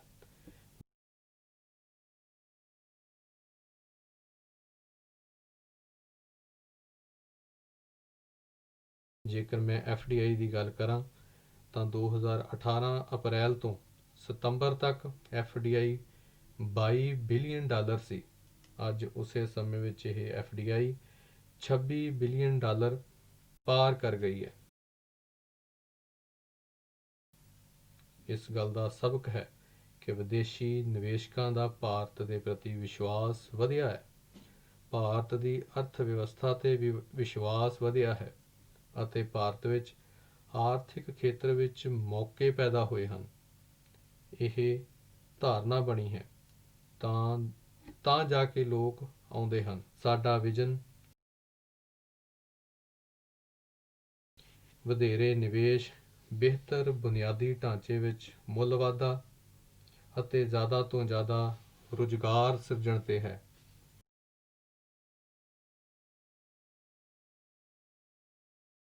ਦੇਖੋ,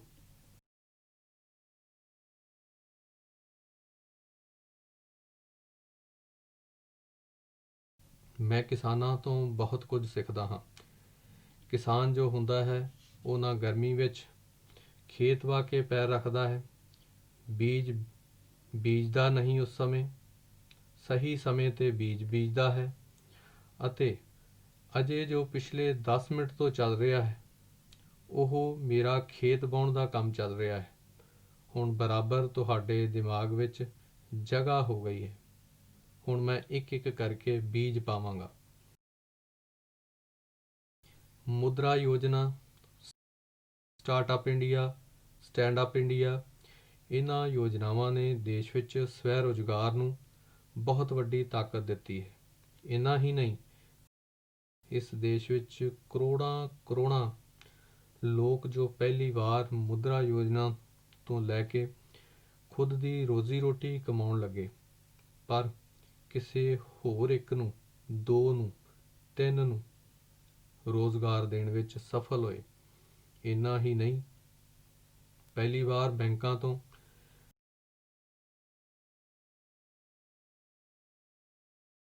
ਜਿਨ੍ਹਾਂ ਨੂੰ ਪੈਸਾ ਮਿਲਿਆ ਹੈ ਮੁਦਰਾ ਯੋਜਨਾ ਤਹਿਤ, ਉਸ ਵਿੱਚ 70% ਸਾਡੀਆਂ ਮਾਵਾਂ ਭੈਣਾਂ ਹਨ ਜੋ ਆਰਥਿਕ ਖੇਤਰ ਵਿੱਚ ਐਕਟਿਵ ਨਹੀਂ ਹਨ। ਇਹ ਅੱਜ ਕਿਧਰੇ ਨਾ ਕਿਧਰੇ ਅਰਥਚਾਰੇ ਨੂੰ ਵਧਾਉਣ ਵਿੱਚ ਯੋਗਦਾਨ ਦੇ ਰਹੀਆਂ ਨੇ। 28,000 ਤੋਂ ਜ਼ਿਆਦਾ ਸਟਾਰਟਅਪ ਪ੍ਰਮਾਣਕ ਹੋਏ ਹਨ ਅਤੇ ਇਹ ਅੱਜ ਖੁਸ਼ੀ ਦੀ ਗੱਲ ਹੈ ਕਿ ਟੀਅਰ 2 ਅਤੇ 3 ਸ਼ਹਿਰਾਂ ਵਿੱਚ, ਯਾਨੀ ਸਾਡੇ ਦੇਸ਼ ਦਾ ਨੌਜਵਾਨ ਨਵੇਂ ਸੰਕਲਪ ਨਾਲ ਅੱਗੇ ਵਧ ਰਿਹਾ ਹੈ।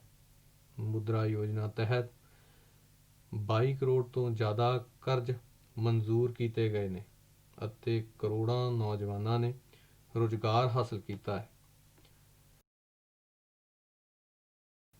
ਵਿਸ਼ਵ ਬੈਂਕ ਦੇ ਉੱਦਮੀਆਂ ਦੇ ਡੇਟਾ ਵਿੱਚ ਭਾਰਤ ਦਾ ਦੁਨੀਆ ਦੇ ਅੰਦਰ 3ਜਾ ਸਥਾਨ ਹੈ।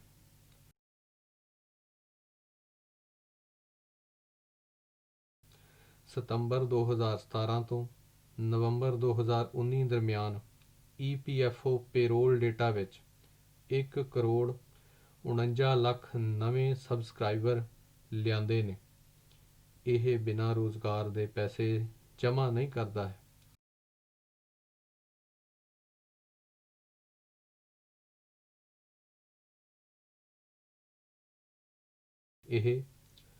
ਮੈਂ ਇੱਕ ਕਾਂਗਰਸ ਦੇ ਨੇਤਾ ਦਾ ਕੱਲ੍ਹ ਘੋਸ਼ਣਾ ਪੱਤਰ ਸੁਣਿਆ।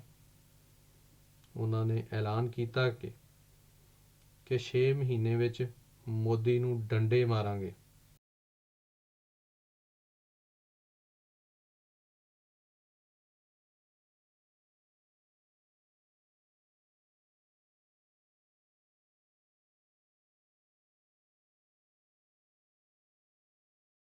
ਅਤੇ ਇਹ ਗੱਲ ਸਹੀ ਹੈ ਕਿ ਕੰਮ ਬਹੁਤ ਮੁਸ਼ਕਲ ਹੈ ਤਾਂ ਤਿਆਰੀ ਲਈ 6 ਮਹੀਨੇ ਤਾਂ ਲੱਗਦੇ ਹੀ ਨੇ। ਤਾਂ 6 ਮਹੀਨੇ ਦਾ ਤਾਂ ਚੰਗਾ ਹੈ, ਪਰ ਮੈਂ 6 ਮਹੀਨੇ ਤੈਅ ਕੀਤੇ ਨੇ ਕਿ ਰੋਜ਼ ਸਵੇਰੇ ਸੂਰਜ ਨਮਸਕਾਰ ਦੀ ਗਿਣਤੀ ਵਧਾ ਦੇਵਾਂਗਾ, ਤਾਂ ਕਿ ਹੁਣ ਤੱਕ ਕਰੀਬ 20 ਸਾਲ ਤੋਂ ਜਿਸ ਪ੍ਰਕਾਰ ਦੀਆਂ ਗੰਦੀਆਂ ਗਾਲਾਂ ਸੁਣ ਰਿਹਾ ਹਾਂ ਅਤੇ ਆਪਣੇ ਆਪ ਨੂੰ ਗਾਲੀ ਪ੍ਰੂਫ ਬਣਾ ਲਿਆ ਹੈ, 6 ਮਹੀਨੇ ਐਸੇ ਤਰ੍ਹਾਂ ਸੂਰਜ ਨਮਸਕਾਰ ਕਰਾਂਗਾ। ਇਸੇ ਤਰ੍ਹਾਂ ਸੂਰਜ ਨਮਸਕਾਰ ਕਰਾਂਗਾ ਕਿ ਮੇਰੀ ਪਿੱਠ ਨੂੰ ਹਰ ਤਰ੍ਹਾਂ ਦੇ ਡੰਡੇ ਬਰਦਾਸ਼ਤ ਕਰਨ ਦੀ ਤਾਕਤ ਵਾਲਾ ਬਣਾ ਦੇ। ਤਾਂ ਮੈਂ ਸ਼ੁਕਰਗੁਜ਼ਾਰ ਹਾਂ ਕਿ ਪਹਿਲਾਂ ਤੋਂ ਐਲਾਨ ਕਰ ਦਿੱਤਾ ਹੈ। ਮਾਣਯੋਗ ਸਪੀਕਰ ਜੀ, ਇੰਡਸਟਰੀ 4.0 ਅਤੇ ਡਿਜੀਟਲ ਅਰਥਚਾਰੇ ਇਹ ਕਰੋੜਾਂ ਨਵੀਆਂ ਨੌਕਰੀਆਂ ਲਈ ਮੌਕੇ ਲੈ ਕੇ ਆਉਂਦੀ ਹੈ। ਹੁਨਰ ਵਿਕਾਸ, ਨਵੀਂ ਹੁਨਰਮੰਦ ਵਰਕਫੋਰਸ ਨੂੰ ਤਿਆਰ ਕਰਨਾ, ਕਿਰਤ ਸੁਧਾਰ ਪ੍ਰਸਤਾਵ ਸੰਸਦ ਦੇ ਅੰਦਰ ਅੱਗੇ ਵਧਾਇਆ ਹੈ ਅਤੇ ਹੋਰ ਵੀ ਕੁਝ ਪ੍ਰਸਤਾਵ ਹਨ। ਮੈਨੂੰ ਵਿਸ਼ਵਾਸ ਹੈ ਕਿ ਇਹ ਸਦਨ ਉਸ ਨੂੰ ਬਲ ਦੇਵੇਗਾ ਤਾਂ ਕਿ ਦੇਸ਼ ਵਿੱਚ ਰੁਜ਼ਗਾਰ ਦੇ ਮੌਕਿਆਂ ਵਿੱਚ ਕੋਈ ਰੁਕਾਵਟ ਨਾ ਆਏ। ਅਸੀਂ ਪਿਛਲੀ ਸਦੀ ਦੀ ਸੋਚ ਨੂੰ ਅੱਗੇ ਨਹੀਂ ਵੱਧ ਸਕਦੇ। ਸਾਨੂੰ ਬਦਲੀ ਹੋਈ ਵਿਸ਼ਵ ਵਿਆਪੀ ਸਥਿਤੀ ਵਿੱਚ ਨਵੀਂ ਸੋਚ ਨਾਲ ਇਹਨਾਂ ਸਾਰੀਆਂ ਤਬਦੀਲੀਆਂ ਨਾਲ ਅੱਗੇ ਆਉਣਾ ਹੋਵੇਗਾ। ਮਾਣਯੋਗ ਸਪੀਕਰ ਜੀ, ਇਹ ਗੱਲ ਸਹੀ ਹੈ ਕਿ ਅਸੀਂ ਆਉਣ ਵਾਲੇ ਦਿਨਾਂ ਵਿੱਚ 16 ਕਰੋੜ ਦਾ ਬੁਨਿਆਦੀ ਢਾਂਚਾ ਬਣਾਉਣ ਦਾ ਮਿਸ਼ਨ ਲੈ ਕੇ ਅੱਗੇ ਚੱਲ ਰਹੇ ਹਾਂ। ਪਰ ਪਿਛਲੇ ਕਾਰਜਕਾਲ ਵਿੱਚ ਤੁਸੀਂ ਵੇਖਿਆ ਹੋਵੇਗਾ ਕਿ ਦੇਸ਼ ਦੇ ਅਰਥਚਾਰੇ ਨੂੰ ਤਾਕਤ ਦੇਣ ਲਈ, ਮਜ਼ਬੂਤੀ ਦੇਣ ਲਈ ਬੁਨਿਆਦੀ ਢਾਂਚੇ ਦਾ ਬਹੁਤ ਵੱਡਾ ਮਹੱਤਵ ਹੁੰਦਾ ਹੈ ਅਤੇ ਜਿੰਨਾ ਬਲ ਜ਼ਿਆਦਾ ਬੁਨਿਆਦੀ ਢਾਂਚੇ ਦੀਆਂ ਗਤੀਵਿਧੀਆਂ ਨੂੰ ਦਿੰਦੇ ਹਾਂ, ਉਹ ਅਰਥਚਾਰਾ ਚਲਾਉਂਦਾ ਹੈ, ਰੁਜ਼ਗਾਰ ਨੂੰ ਗਤੀ ਦਿੰਦਾ ਹੈ, ਨਵੇਂ ਉਦਯੋਗਾਂ ਨੂੰ ਮੌਕਾ ਦਿੰਦਾ ਹੈ ਅਤੇ ਇਸ ਲਈ ਬੁਨਿਆਦੀ ਢਾਂਚੇ ਦੇ ਪੂਰੇ ਕੰਮ ਵਿੱਚ ਇੱਕ ਨਵੀਂ ਗਤੀ ਆਏ। ਪਰ ਪਹਿਲਾਂ ਬੁਨਿਆਦੀ ਢਾਂਚੇ ਦਾ ਮਤਲਬ ਇਹੀ ਹੁੰਦਾ ਸੀ ਟੈਂਡਰ ਦੀਆਂ ਪ੍ਰਕਿਰਿਆਵਾਂ। ਪਹਿਲਾਂ ਬੁਨਿਆਦੀ ਢਾਂਚੇ ਦਾ ਮਤਲਬ ਇਹੀ ਹੁੰਦਾ ਸੀ ਵਿਚੋਲੇ।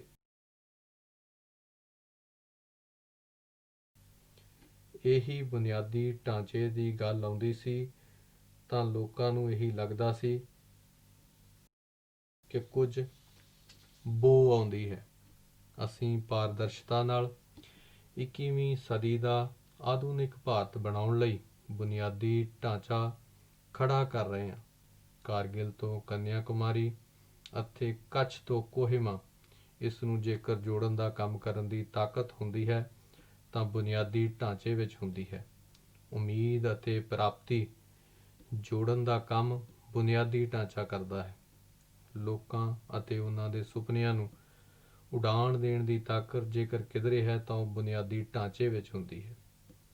ਲੋਕਾਂ ਦੀ ਰਚਨਾਤਮਕਤਾ ਨੂੰ ਉਪਭੋਗਤਾ ਨਾਲ ਜੋੜਨ ਦਾ ਕੰਮ ਬੁਨਿਆਦੀ ਢਾਂਚੇ ਕਾਰਨ ਹੀ ਸੰਭਵ ਹੋ ਸਕਦਾ ਹੈ।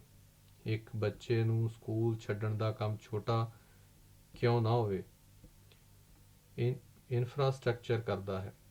ਇੱਕ ਕਿਸਾਨ ਨੂੰ ਬਾਜ਼ਾਰ ਨਾਲ ਜੋੜਨ ਦਾ ਕੰਮ ਬੁਨਿਆਦੀ ਢਾਂਚਾ ਕਰਦਾ ਹੈ। ਇੱਕ ਕਾਰੋਬਾਰੀ ਨੂੰ ਉਸਦੇ ਉਪਭੋਗਤਾ ਨਾਲ ਜੋੜਨ ਦਾ ਕੰਮ ਬੁਨਿਆਦੀ ਢਾਂਚਾ ਕਰਦਾ ਹੈ।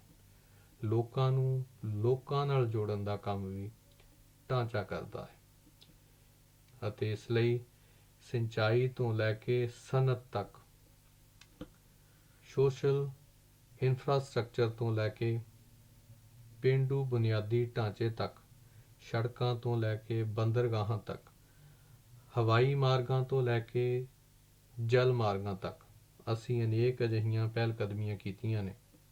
ਪਿਛਲੇ 5 ਸਾਲ ਵਿੱਚ ਦੇਸ਼ ਨੇ ਦੇਖਿਆ ਹੈ ਅਤੇ ਲੋਕਾਂ ਨੇ ਜਦੋਂ ਦੇਖਿਆ ਹੈ ਤਾਂ ਹੀ ਤਾਂ ਇੱਥੇ ਬਿਠਾਇਆ ਹੈ। ਇਹੀ ਤਾਂ ਬੁਨਿਆਦੀ ਢਾਂਚਾ ਹੈ ਜੋ ਇੱਥੇ ਪਹੁੰਚਾਉਂਦਾ ਹੈ।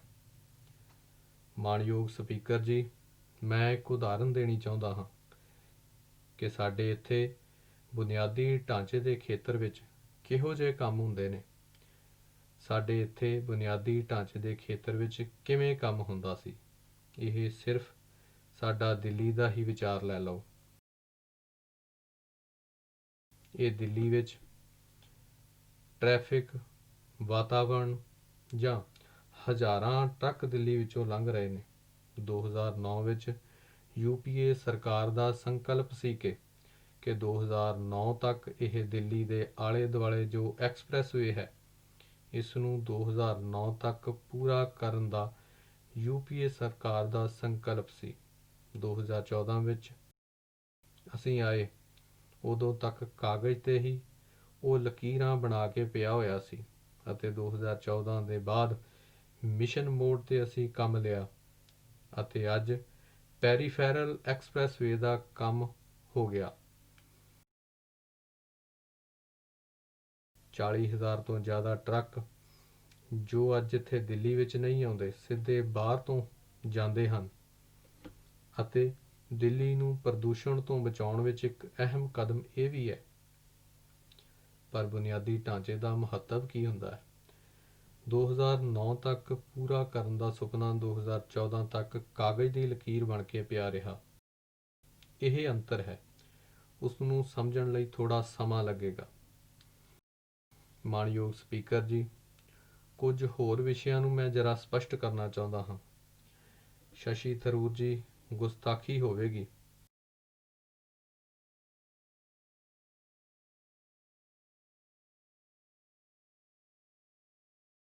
ਪਰ ਫਿਰ ਵੀ ਕਿਉਂਕਿ ਕੁਝ ਲੋਕਾਂ ਨੇ ਜ਼ਰਾ ਵਾਰ-ਵਾਰ ਇੱਥੇ ਸੰਵਿਧਾਨ ਬਚਾਉਣ ਦੀ ਗੱਲ ਕੀਤੀ ਹੈ ਅਤੇ ਮੈਂ ਮੰਨਦਾ ਹਾਂ ਕਿ ਸੰਵਿਧਾਨ ਬਚਾਉਣ ਲਈ ਗੱਲ ਕਾਂਗਰਸ ਨੂੰ ਦਿਨ ਵਿੱਚ 100 ਵਾਰ ਬੋਲਣੀ ਚਾਹੀਦੀ ਹੈ। ਕਾਂਗਰਸ ਲਈ ਮੰਤਰ ਹੋਣਾ ਚਾਹੀਦਾ ਹੈ, 100 ਵਾਰ ਸੰਵਿਧਾਨ ਬਚਾਓ, ਸੰਵਿਧਾਨ ਬਚਾਓ। ਇਹ ਜ਼ਰੂਰੀ ਹੈ ਕਿਉਂਕਿ ਸੰਵਿਧਾਨ ਨਾਲ ਕਦੋਂ ਕੀ ਹੋਇਆ, ਜੇਕਰ ਸੰਵਿਧਾਨ ਦਾ ਮਹੱਤਵ ਸਮਝਦੇ ਹਾਂ ਤਾਂ ਸੰਵਿਧਾਨ ਨਾਲ ਇਹ ਨਾ ਹੋਇਆ ਹੁੰਦਾ। ਇਸ ਨਾਲ ਜਿੰਨੀ ਵਾਰ ਤੁਸੀਂ ਸੰਵਿਧਾਨ ਬੋਲੋਗੇ, ਹੋ ਸਕਦਾ ਹੈ ਕੁਝ ਚੀਜ਼ਾਂ ਤੁਹਾਨੂੰ ਆਪਣੀਆਂ ਗਲਤੀਆਂ ਦਾ ਅਹਿਸਾਸ ਕਰਵਾ ਦੇਣ, ਤੁਹਾਡੇ ਇਰਾਦਿਆਂ ਦਾ ਅਹਿਸਾਸ ਕਰਵਾ ਦੇਣ ਅਤੇ ਤੁਹਾਨੂੰ ਸੱਚ ਵਿੱਚ ਸੰਵਿਧਾਨ ਇਸ ਦੇਸ਼ ਵਿੱਚ ਮਹੱਤਵਪੂਰਨ ਹੈ, ਉਸ ਦੀ ਤਾਕਤ ਮਹਿਸੂਸ ਹੋਵੇ। ਐਮਰਜੈਂਸੀ ਇਹੀ ਲੋਕ ਹਨ ਜੋ ਸੰਵਿਧਾਨ ਬਚਾਉਣ ਲਈ ਉਹਨਾਂ ਨੂੰ ਵਾਰ-ਵਾਰ ਬੋਲਣ ਦੀ ਲੋੜ ਹੈ ਕਿਉਂਕਿ ਨਿਆਂਪਾਲਿਕਾ ਅਤੇ ਨਿਆਇਕ ਸਮੀਖਿਆ ਦਾ ਅਧਿਕਾਰ ਖੋਇਆ। ਇਹਨਾਂ ਨੂੰ ਤਾਂ ਸੰਵਿਧਾਨ ਵਾਰ-ਵਾਰ ਬੋਲਣਾ ਹੀ ਪਵੇਗਾ। ਜਿਨ੍ਹਾਂ ਲੋਕਾਂ ਨੇ ਲੋਕਾਂ ਤੋਂ ਜੀਣ ਦਾ ਅਧਿਕਾਰ ਖੋਹਣ ਦੀ ਗੱਲ ਕਹੀ ਸੀ, ਉਹਨਾਂ ਲੋਕਾਂ ਨੂੰ ਸੰਵਿਧਾਨ ਵਾਰ-ਵਾਰ ਬੋਲਣਾ ਵੀ ਪਵੇਗਾ, ਪੜ੍ਹਨਾ ਵੀ ਪਵੇਗਾ। ਜੋ ਲੋਕ ਸਭ ਤੋਂ ਜ਼ਿਆਦਾ ਵਾਰ ਸੰਵਿਧਾਨ ਅੰਦਰ ਤਬਦੀਲੀ ਕਰਨ ਦਾ ਪ੍ਰਸਤਾਵ ਲਿਆਏ ਹੋਣ, ਉਹਨਾਂ ਲੋਕਾਂ ਨੂੰ ਸੰਵਿਧਾਨ ਬਚਾਉਣ ਦੀ ਗੱਲ ਬੋਲਣ ਬਿਨਾਂ ਕੋਈ ਚਾਰਾ ਨਹੀਂ ਹੈ। ਦਰਜਨਾਂ ਵਾਰੀ ਰਾਜ ਸਰਕਾਰਾਂ ਨੂੰ ਬਰਖਾਸਤ ਕਰ ਦਿੱਤਾ, ਲੋਕਾਂ ਦੀਆਂ ਚੁਣੀਆਂ ਹੋਈਆਂ ਸਰਕਾਰਾਂ ਨੂੰ ਬਰਖਾਸਤ ਕਰ ਦਿੱਤਾ। ਉਹਨਾਂ ਲਈ ਸੰਵਿਧਾਨ ਬਚਾਉਣਾ ਇਹ ਬੋਲ-ਬੋਲ ਕੇ ਉਹਨਾਂ ਸੰਸਕਾਰਾਂ ਨੂੰ ਜੀਣ ਦੀ ਲੋੜ ਹੈ। ਮੰਤਰੀ ਮੰਡਲ ਨੇ ਇੱਕ ਪ੍ਰਸਤਾਵ ਪਾਸ ਕੀਤਾ ਹੈ। ਲੋਕਤੰਤਰ ਅਤੇ ਸੰਵਿਧਾਨ ਨਾਲ ਬਣੀ ਹੋਈ ਕੈਬਨਿਟ, ਉਸਨੇ ਇੱਕ ਪ੍ਰਸਤਾਵ ਪਾਸ ਕੀਤਾ ਹੈ। ਉਸ ਪ੍ਰਸਤਾਵ ਨੂੰ ਪ੍ਰੈਸ ਕਾਨਫਰੰਸ ਵਿੱਚ ਪਾੜ ਦੇਣਾ, ਉਹਨਾਂ ਲੋਕਾਂ ਲਈ ਸੰਵਿਧਾਨ ਬਚਾਉਣ ਦੀ ਸਿੱਖਿਆ ਲੈਣਾ ਬਹੁਤ ਜ਼ਰੂਰੀ ਹੈ ਅਤੇ ਇਸ ਲਈ ਉਹਨਾਂ ਲੋਕਾਂ ਨੂੰ ਵਾਰ-ਵਾਰ ਸੰਵਿਧਾਨ ਬਚਾਓ ਦਾ ਮੰਤਰ ਬੋਲਣਾ ਬਹੁਤ ਜ਼ਰੂਰੀ ਹੈ। PM ਅਤੇ PMO ਦੇ ਬਾਹਰ ਰਿਪੀਟ PMO ਅਤੇ PMO ਦੇ ਉੱਪਰ ਕੌਮੀ ਸਲਾਹਕਾਰ ਪਰਿਸ਼ਦ ਰਿਮੋਟ ਕੰਟਰੋਲ ਨਾਲ ਸਰਕਾਰ ਚਲਾਉਣ ਦਾ ਤਰੀਕਾ ਅਪਣਾਉਣ ਵਾਲਿਆਂ ਨੂੰ ਸੰਵਿਧਾਨ ਦਾ ਮਹੱਤਵ ਸਮਝਣਾ ਬਹੁਤ ਜ਼ਰੂਰੀ ਹੈ। ਮਾਣਯੋਗ ਸਪੀਕਰ ਜੀ, ਸੰਵਿਧਾਨ ਦੀ ਵਕਾਲਤ ਦੇ ਨਾਂ 'ਤੇ ਦਿੱਲੀ ਅਤੇ ਦੇਸ਼ ਵਿੱਚ ਕੀ ਹੋ ਰਿਹਾ ਹੈ, ਉਹ ਦੇਸ਼ ਚੰਗੀ ਤਰ੍ਹਾਂ ਦੇਖ ਰਿਹਾ ਹੈ, ਸਮਝ ਵੀ ਰਿਹਾ ਹੈ ਅਤੇ ਦੇਸ਼ ਦੀ ਚੁੱਪ ਵੀ ਕਦੇ ਨਾ ਕਦੇ ਰੰਗ ਲਿਆਏਗੀ। ਸਰਵਉੱਚ ਅਦਾਲਤ ਉਹ ਸੰਵਿਧਾਨ ਪ੍ਰਤੀ ਸਿੱਧਾ ਇੱਕ ਮਹੱਤਵਪੂਰਨ ਅੰਗ ਹੈ। ਦੇਸ਼ ਦੀ ਸਰਵਉੱਚ ਅਦਾਲਤ ਵਾਰ-ਵਾਰ ਕਹਿ ਰਹੀ ਹੈ ਕਿ ਅੰਦੋਲਨ ਅਜਿਹੇ ਨਾ ਹੋਣ ਜੋ ਆਮ ਮਨੁੱਖ ਨੂੰ ਤਕਲੀਫ ਦੇਣ, ਅੰਦੋਲਨ ਅਜਿਹੇ ਨਾ ਹੋਣ ਜੋ ਹਿੰਸਾ ਦੇ ਮਾਰਗ 'ਤੇ ਚੱਲ ਪੈਣ। ਸੰਵਿਧਾਨ ਬਚਾਉਣ ਦੀ ਗੱਲ ਵਾਲਾ ਸਮਾਂ, ਲੇਕਿਨ ਇਹੀ ਖੱਬੇ ਪੱਖੀ ਲੋਕ, ਇਹੀ ਕਾਂਗਰਸ ਦੇ ਲੋਕ, ਇਹੀ ਵੋਟ ਬੈਂਕ ਦੀ ਰਾਜਨੀਤੀ ਕਰਨ ਵਾਲੇ ਲੋਕ ਉੱਥੇ ਜਾ ਜਾ ਕੇ ਉਕਸਾ ਰਹੇ ਨੇ, ਭੜਕਾਊ ਗੱਲਾਂ ਕਰ ਰਹੇ ਨੇ।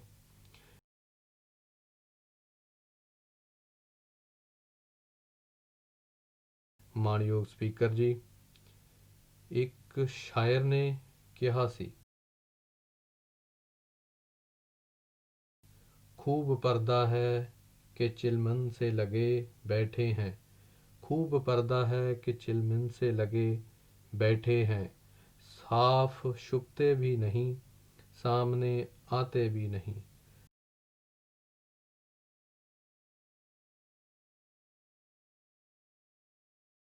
पब्लिक सब जानती है, सब समझती है। मानयोग स्पीकर जी,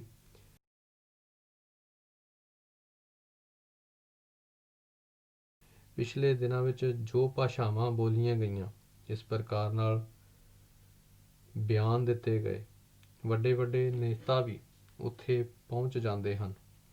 ਇਸ ਦਾ ਬਹੁਤ ਵੱਡਾ ਅਫਸੋਸ ਹੈ। ਪੱਛਮੀ ਬੰਗਾਲ ਦੇ ਪੀੜਤ ਲੋਕ ਇੱਥੇ ਬੈਠੇ ਹਨ।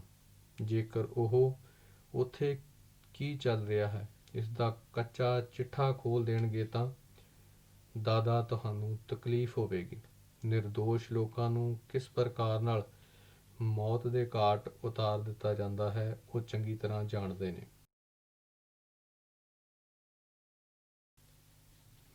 ਮਾਣਯੋਗ ਸਪੀਕਰ ਜੀ, ਕਾਂਗਰਸ ਦੇ ਸਮੇਂ ਸੰਵਿਧਾਨ ਦੀ ਕੀ ਸਥਿਤੀ ਸੀ, ਲੋਕਾਂ ਦੇ ਅਧਿਕਾਰਾਂ ਦੀ ਕੀ ਸਥਿਤੀ ਸੀ, ਇਹ ਮੈਂ ਜ਼ਰਾ ਇਹਨਾਂ ਨੂੰ ਪੁੱਛਣਾ ਚਾਹੁੰਦਾ ਹਾਂ। ਜੇਕਰ ਸੰਵਿਧਾਨ ਇੰਨਾ ਮਹੱਤਵਪੂਰਨ ਹੈ ਜੋ ਅਸੀਂ ਮੰਨਦੇ ਹਾਂ, ਜੇਕਰ ਤੁਸੀਂ ਮੰਨਦੇ ਹੋ ਤਾਂ ਜੰਮੂ ਕਸ਼ਮੀਰ ਵਿੱਚ ਹਿੰਦੁਸਤਾਨ ਦਾ ਸੰਵਿਧਾਨ ਲਾਗੂ ਕਰਨ ਤੋਂ ਤੁਹਾਨੂੰ ਕਿਸ ਨੇ ਰੋਕਿਆ ਸੀ? ਇਸੇ ਸੰਵਿਧਾਨ ਦੇ ਦਿੱਤੇ ਅਧਿਕਾਰਾਂ ਤੋਂ ਜੰਮੂ ਕਸ਼ਮੀਰ ਦੇ ਮੇਰੇ ਭੈਣ ਭਰਾਵਾਂ ਨੂੰ ਵਾਂਝੇ ਰੱਖਣ ਦਾ ਪਾਪ ਕਿਸ ਨੇ ਕੀਤਾ ਸੀ? ਅਤੇ ਸ਼ਸ਼ੀ ਜੀ, ਤੁਸੀਂ ਤਾਂ ਜੰਮੂ ਕਸ਼ਮੀਰ ਦੇ ਜਵਾਈ ਰਹੇ ਹੋ। ਅਰੇ, ਉਹਨਾਂ ਬੇਟੀਆਂ ਦੀ ਚਿੰਤਾ ਕਰਦੇ ਤੁਸੀਂ ਸੰਵਿਧਾਨ ਦੀ ਗੱਲ ਕਰਦੇ ਹੋ। ਅਤੇ ਇਸ ਲਈ ਮਾਣਯੋਗ ਸਪੀਕਰ ਜੀ,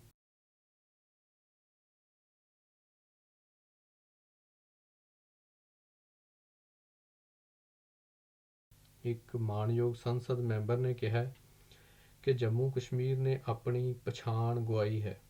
ਕਿਸੇ ਨੇ ਕਿਹਾ ਕਿਸੇ ਦੀ ਨਜ਼ਰ ਵਿੱਚ ਤਾਂ ਜੰਮੂ ਕਸ਼ਮੀਰ ਦਾ ਮਤਲਬ ਜ਼ਮੀਨ ਹੀ ਸੀ। ਮਾਣਯੋਗ ਸਪੀਕਰ ਜੀ, ਕਸ਼ਮੀਰ ਵਿੱਚ ਜਿਨ੍ਹਾਂ ਨੂੰ ਸਿਰਫ ਜ਼ਮੀਨ ਦਿਖਾਈ ਦਿੰਦੀ ਹੈ, ਨਾ ਤਾਂ ਉਹਨਾਂ ਨੂੰ ਇਸ ਦੇਸ਼ ਦਾ ਕੁਝ ਅੰਦਾਜ਼ਾ ਹੈ ਅਤੇ ਉਹ ਉਹਨਾਂ ਦੀ ਬੌਧਿਕ ਦਲਿੱਦਰਤਾ ਦੀ ਪਛਾਣ ਕਰਾਉਂਦਾ ਹੈ। ਕਸ਼ਮੀਰ ਭਾਰਤ ਦਾ ਮੁਕਟਮਣੀ ਹੈ।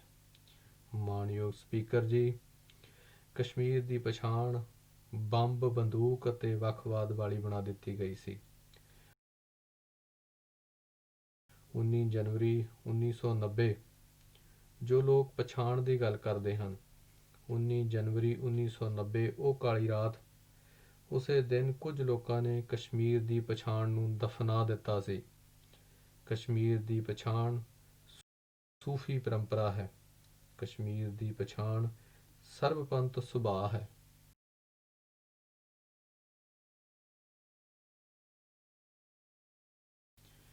ਕਸ਼ਮੀਰ ਦੇ ਪ੍ਰਤੀਨਿਧੀ ਮਾਂ ਲਾਲਦੇੜ, ਨੰਦ ਰਿਸ਼ੀ, ਸੈਯਦ ਬੁਲਬੁਲ ਸ਼ਾਹ, ਮੀਰ ਸੈਯਦ ਅਲੀ ਹਮਦਾਨੀ, ਇਹ ਕਸ਼ਮੀਰ ਦੀ ਪਛਾਣ ਨੇ।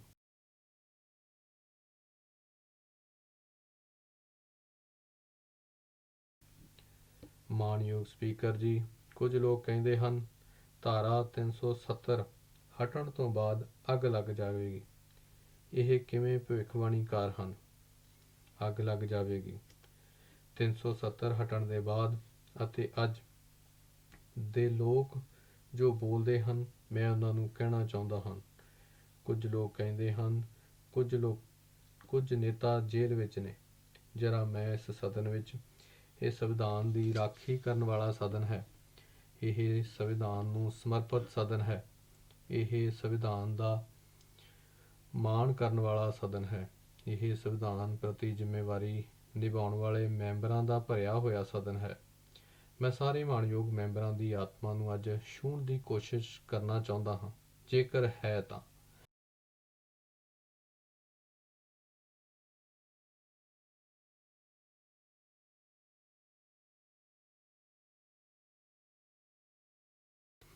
ਮਾਣਯੋਗ ਸਪੀਕਰ ਜੀ, ਮਹਿਬੂਬਾ ਮੁਫਤੀ ਜੀ ਨੇ 15 ਅਗਸਤ ਨੂੰ ਕੀ ਕਿਹਾ ਸੀ? ਮਹਿਬੂਬਾ ਮੁਫਤੀ ਜੀ ਨੇ ਕਿਹਾ ਸੀ, ਅਤੇ ਸੰਵਿਧਾਨ ਨੂੰ ਸਮਰਪਿਤ ਲੋਕ ਜਰਾ ਧਿਆਨ ਨਾਲ ਸੁਣਨ। ਮਹਿਬੂਬਾ ਮੁਫਤੀ ਜੀ ਨੇ ਕਿਹਾ ਸੀ, ਭਾਰਤ ਨੇ ਇਹ ਸ਼ਬਦ ਬਹੁਤ ਗੰਭੀਰ ਹਨ। ਉਹਨਾਂ ਨੇ ਕਿਹਾ ਕਿ ਭਾਰਤ ਨੇ ਕਸ਼ਮੀਰ ਨਾਲ ਧੋਖਾ ਕੀਤਾ ਹੈ। ਅਸੀਂ ਜਿਸ ਦੇਸ਼ ਨਾਲ ਰਹਿਣ ਦਾ ਫੈਸਲਾ ਕੀਤਾ ਹੈ, ਉਸਨੇ ਸਾਨੂੰ ਧੋਖਾ ਦਿੱਤਾ ਹੈ। ਅਜਿਹਾ ਲੱਗਦਾ ਹੈ ਕਿ ਅਸੀਂ 1947 ਵਿੱਚ ਗਲਤ ਚੋਣ ਕਰ ਲਈ ਸੀ।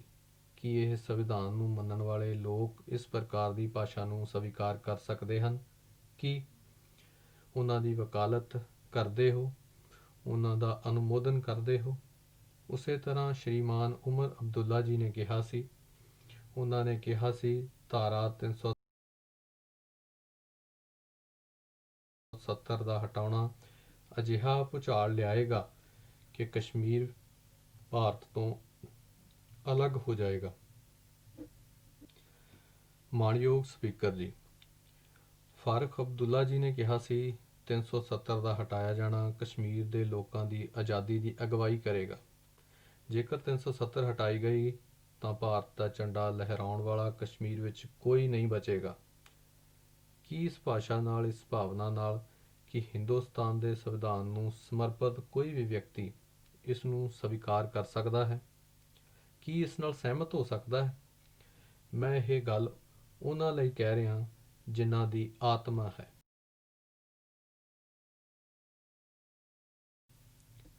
ਮਾਣਯੋਗ ਸਪੀਕਰ ਜੀ, ਇਹ ਉਹ ਲੋਕ ਹਨ ਜਿਨ੍ਹਾਂ ਨੂੰ ਕਸ਼ਮੀਰ ਦੀ ਜਨਤਾ 'ਤੇ ਭਰੋਸਾ ਨਹੀਂ ਅਤੇ ਇਸ ਲਈ ਅਜਿਹੀ ਭਾਸ਼ਾ ਬੋਲਦੇ ਨੇ।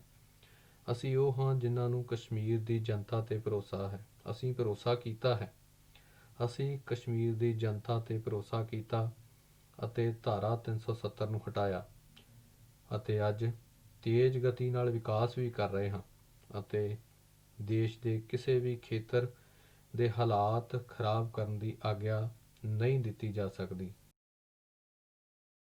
ਮਾਣਯੋਗ ਸਪੀਕਰ ਜੀ, ਮੈਂ ਅੱਜ ਇਸ ਸਦਨ ਤੋਂ ਜੰਮੂ ਕਸ਼ਮੀਰ ਦੇ ਉਜਵਲ ਭਵਿੱਖ ਲਈ, ਜੰਮੂ ਕਸ਼ਮੀਰ ਦੇ ਵਿਕਾਸ ਲਈ, ਜੰਮੂ ਕਸ਼ਮੀਰ ਦੇ ਲੋਕਾਂ ਦੀਆਂ ਉਮੀਦਾਂ ਨੂੰ ਪੂਰਾ ਕਰਨ ਲਈ ਪ੍ਰਤੀਬੱਧ ਹਾਂ। ਅਸੀਂ ਸੰਵਿਧਾਨ ਨੂੰ ਸਮਰਪਿਤ ਲੋਕ ਸਾਰੇ ਦੇ ਸਾਰੇ ਪ੍ਰਤੀਬੱਧ ਹਾਂ। ਪਰ ਨਾਲ ਮੈਂ ਲੱਦਾਖ ਦੇ ਵਿਸ਼ੇ ਵਿੱਚ ਵੀ ਕਹਿਣਾ ਚਾਹਾਂਗਾ। ਮਾਣਯੋਗ ਸਪੀਕਰ ਜੀ, ਸਾਡੇ ਦੇਸ਼ ਵਿੱਚ ਸਿੱਕਮ ਅਜਿਹਾ ਪ੍ਰਦੇਸ਼ ਹੈ ਜਿਸ ਨੇ ਆਪਣੇ ਆਪ ਨੂੰ ਆਰਗੈਨਿਕ ਸਟੇਟ ਦੇ ਰੂਪ ਵਿੱਚ ਉਸਨੇ ਆਪਣੀ ਪਛਾਣ ਬਣਾਈ ਹੈ ਅਤੇ ਇੱਕ ਪ੍ਰਕਾਰ ਨਾਲ ਦੇਸ਼ ਦੇ ਕਈ ਰਾਜਾਂ ਨੂੰ ਸਿੱਕਮ ਵਰਗੇ ਛੋਟੇ ਰਾਜਾਂ ਨੇ ਪ੍ਰੇਰਣਾ ਦਿੱਤੀ ਹੈ। ਸਿੱਕਮ ਦੇ ਕਿਸਾਨ, ਸਿੱਕਮ ਦੇ ਨਾਗਰਿਕ ਇਸ ਅਭਿਨੰਦਨ ਦੇ ਅਧਿਕਾਰੀ ਹਨ। ਲੱਦਾਖ, ਮੈਂ ਮੰਨਦਾ ਹਾਂ, ਲੱਦਾਖ ਦੇ ਵਿਸ਼ੇ ਵਿੱਚ ਮੇਰੇ ਮਨ ਵਿੱਚ ਬਹੁਤ ਚਿੱਤਰ ਸਪਸ਼ਟ ਹਨ ਅਤੇ ਇਸ ਲਈ ਅਸੀਂ ਚਾਹੁੰਦੇ ਹਾਂ ਕਿ ਲੱਦਾਖ ਇਸ ਪ੍ਰਕਾਰ ਨਾਲ ਸਾਡੇ ਗੁਆਂਢ ਵਿੱਚ ਭੂਟਾਨ ਦੀ ਪੂਰੀ ਪ੍ਰਸ਼ੰਸਾ ਹੁੰਦੀ ਹੈ। ਵਾਤਾਵਰਣ ਨੂੰ ਲੈ ਕੇ ਕਾਰਬਨ ਨਿਰਪੱਖ ਦੇਸ਼ ਦੇ ਰੂਪ ਵਿੱਚ ਦੁਨੀਆ ਵਿੱਚ ਆਪਣੀ ਪਛਾਣ ਬਣੀ ਹੈ।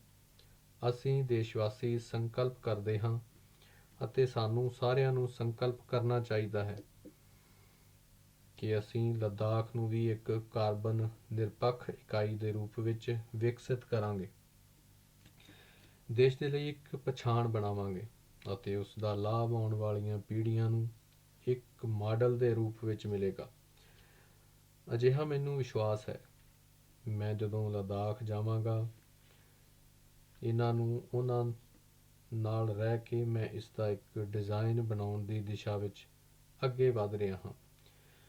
ਮਾਣਯੋਗ ਸਪੀਕਰ ਜੀ, ਇੱਥੋਂ ਜੋ ਇੱਕ ਕਾਨੂੰਨ ਸਦਨ ਨੇ ਪਾਸ ਕੀਤਾ, ਜੋ ਸੋਧਾਂ ਦੋਵੇਂ ਸਦਨਾਂ ਵਿੱਚ ਪਾਸ ਹੋਈਆਂ, ਜੋ ਨੋਟੀਫਾਈ ਹੋ ਗਿਆ, ਉਸ ਦੇ ਸੰਬੰਧ ਵਿੱਚ ਕੁਝ ਨਾ ਕੁਝ ਕੋਸ਼ਿਸ਼ਾਂ ਹੋ ਰਹੀਆਂ ਹਨ। CAA ਲਿਆਉਣ ਦੀਆਂ।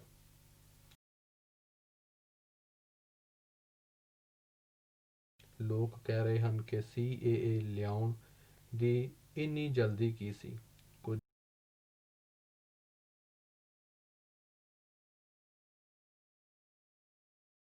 ਮਾਣਯੋਗ ਮੈਂਬਰਾਂ ਨੇ ਇਹ ਕਿਹਾ ਕਿ ਸਰਕਾਰ ਭੇਦਭਾਵ ਕਰ ਰਹੀ ਹੈ। ਇਹ ਸਰਕਾਰ ਹਿੰਦੂ ਅਤੇ ਮੁਸਲਿਮ ਕਰ ਰਹੀ ਹੈ। ਕੁਝ ਨੇ ਕਿਹਾ ਅਸੀਂ ਦੇਸ਼ ਦੇ ਟੁਕੜੇ ਕਰਨਾ ਚਾਹੁੰਦੇ ਹਾਂ। ਬਹੁਤ ਕੁਝ ਕਿਹਾ ਗਿਆ ਅਤੇ ਇੱਥੋਂ ਬਾਹਰ ਬਹੁਤ ਕੁਝ ਬੋਲਿਆ ਜਾਂਦਾ ਹੈ।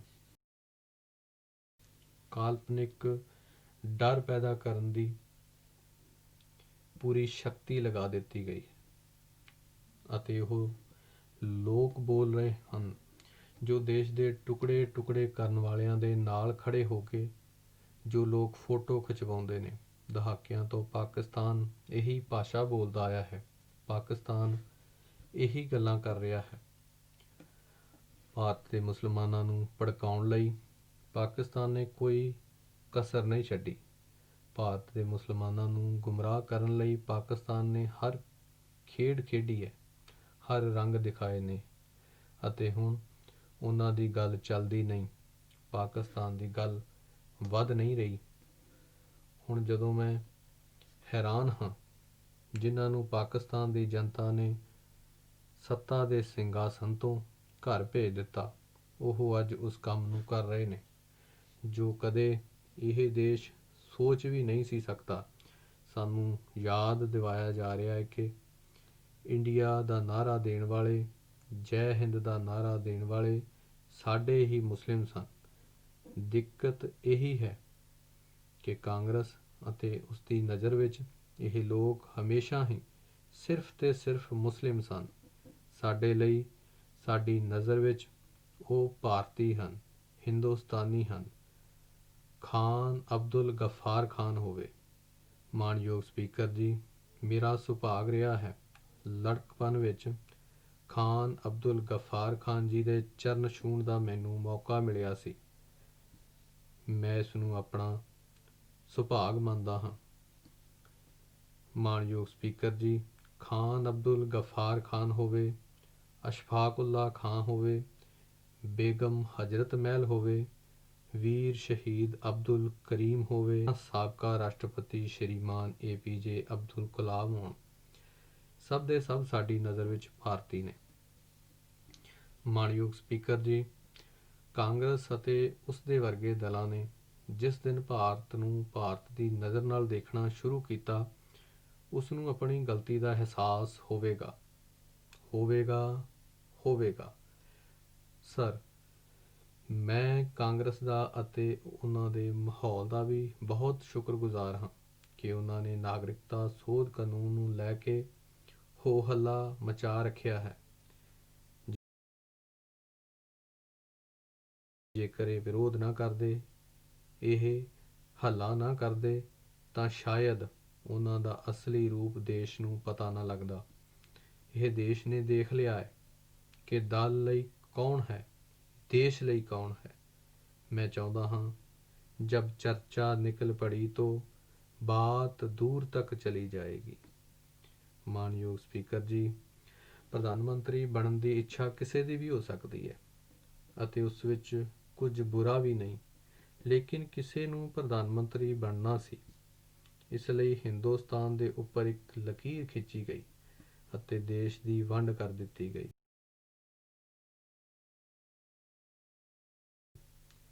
ਵੰਡ ਦੇ ਬਾਅਦ ਜਿਸ ਤਰ੍ਹਾਂ ਪਾਕਿਸਤਾਨ ਵਿੱਚ ਹਿੰਦੂਆਂ, ਸਿੱਖਾਂ ਅਤੇ ਹੋਰ ਘੱਟ ਗਿਣਤੀਆਂ 'ਤੇ ਅਤਿਆਚਾਰ ਹੋਇਆ, ਜ਼ੁਲਮ ਹੋਇਆ, ਜ਼ੋਰ ਜ਼ਬਰਦਸਤੀ ਹੋਈ, ਉਸ ਦੀ ਕਲਪਨਾ ਤੱਕ ਨਹੀਂ ਕੀਤੀ ਜਾ ਸਕਦੀ। ਮੈਂ ਕਾਂਗਰਸ ਦੇ ਸਾਥੀਆਂ ਨੂੰ ਜਰਾ ਪੁੱਛਣਾ ਚਾਹੁੰਦਾ ਹਾਂ ਕਿ ਤੁਸੀਂ ਕਦੇ ਭੁਪਿੰਦਰ ਕੁਮਾਰ ਦੱਤ ਦਾ ਨਾਂ ਸੁਣਿਆ ਹੈ? ਕਾਂਗਰਸ ਲਈ ਜਾਣਨਾ ਬਹੁਤ ਜ਼ਰੂਰੀ ਹੈ ਅਤੇ ਇੱਥੇ ਹੀ ਨਹੀਂ, ਉਹਨਾਂ ਨੂੰ ਜਾਣਨਾ ਵੀ ਜ਼ਰੂਰੀ ਹੈ। ਭੁਪਿੰਦਰ ਕੁਮਾਰ ਦੱਤ ਇੱਕ ਸਮੇਂ ਵਿੱਚ ਆਲ ਇੰਡੀਆ ਕਾਂਗਰਸ ਕਮੇਟੀ ਵਿੱਚ ਸਨ, ਉਸ ਦੇ ਮੈਂਬਰ ਸਨ। ਆਜ਼ਾਦੀ ਦੇ ਘੋਲ ਦੌਰਾਨ 23 ਸਾਲ ਉਹਨਾਂ ਨੇ ਜੇਲ੍ਹ ਵਿੱਚ ਬਿਤਾਏ। ਉਹ ਇੱਕ ਅਜਿਹੇ ਮਹਾਂਪੁਰਖ ਸਨ ਜਿਨ੍ਹਾਂ ਨੇ ਨਿਆਂ ਲਈ 78 ਦਿਨ ਜੇਲ੍ਹ ਦੇ ਅੰਦਰ ਭੁੱਖ ਹੜਤਾਲ ਕੀਤੀ ਸੀ ਅਤੇ ਇਹ ਵੀ ਉਹਨਾਂ ਨੇ ਨਾਂ ਇੱਕ ਰਿਕਾਰਡ ਹੈ। ਵੰਡ ਤੋਂ ਬਾਅਦ ਭੁਪਿੰਦਰ ਕੁਮਾਰ ਦੱਤ ਪਾਕਿਸਤਾਨ ਵਿੱਚ ਹੀ ਰੁਕ ਗਏ। ਉੱਥੋਂ ਦੀ ਸੰਵਿਧਾਨ ਸਭਾ ਦੇ ਉਹ ਮੈਂਬਰ ਸਨ।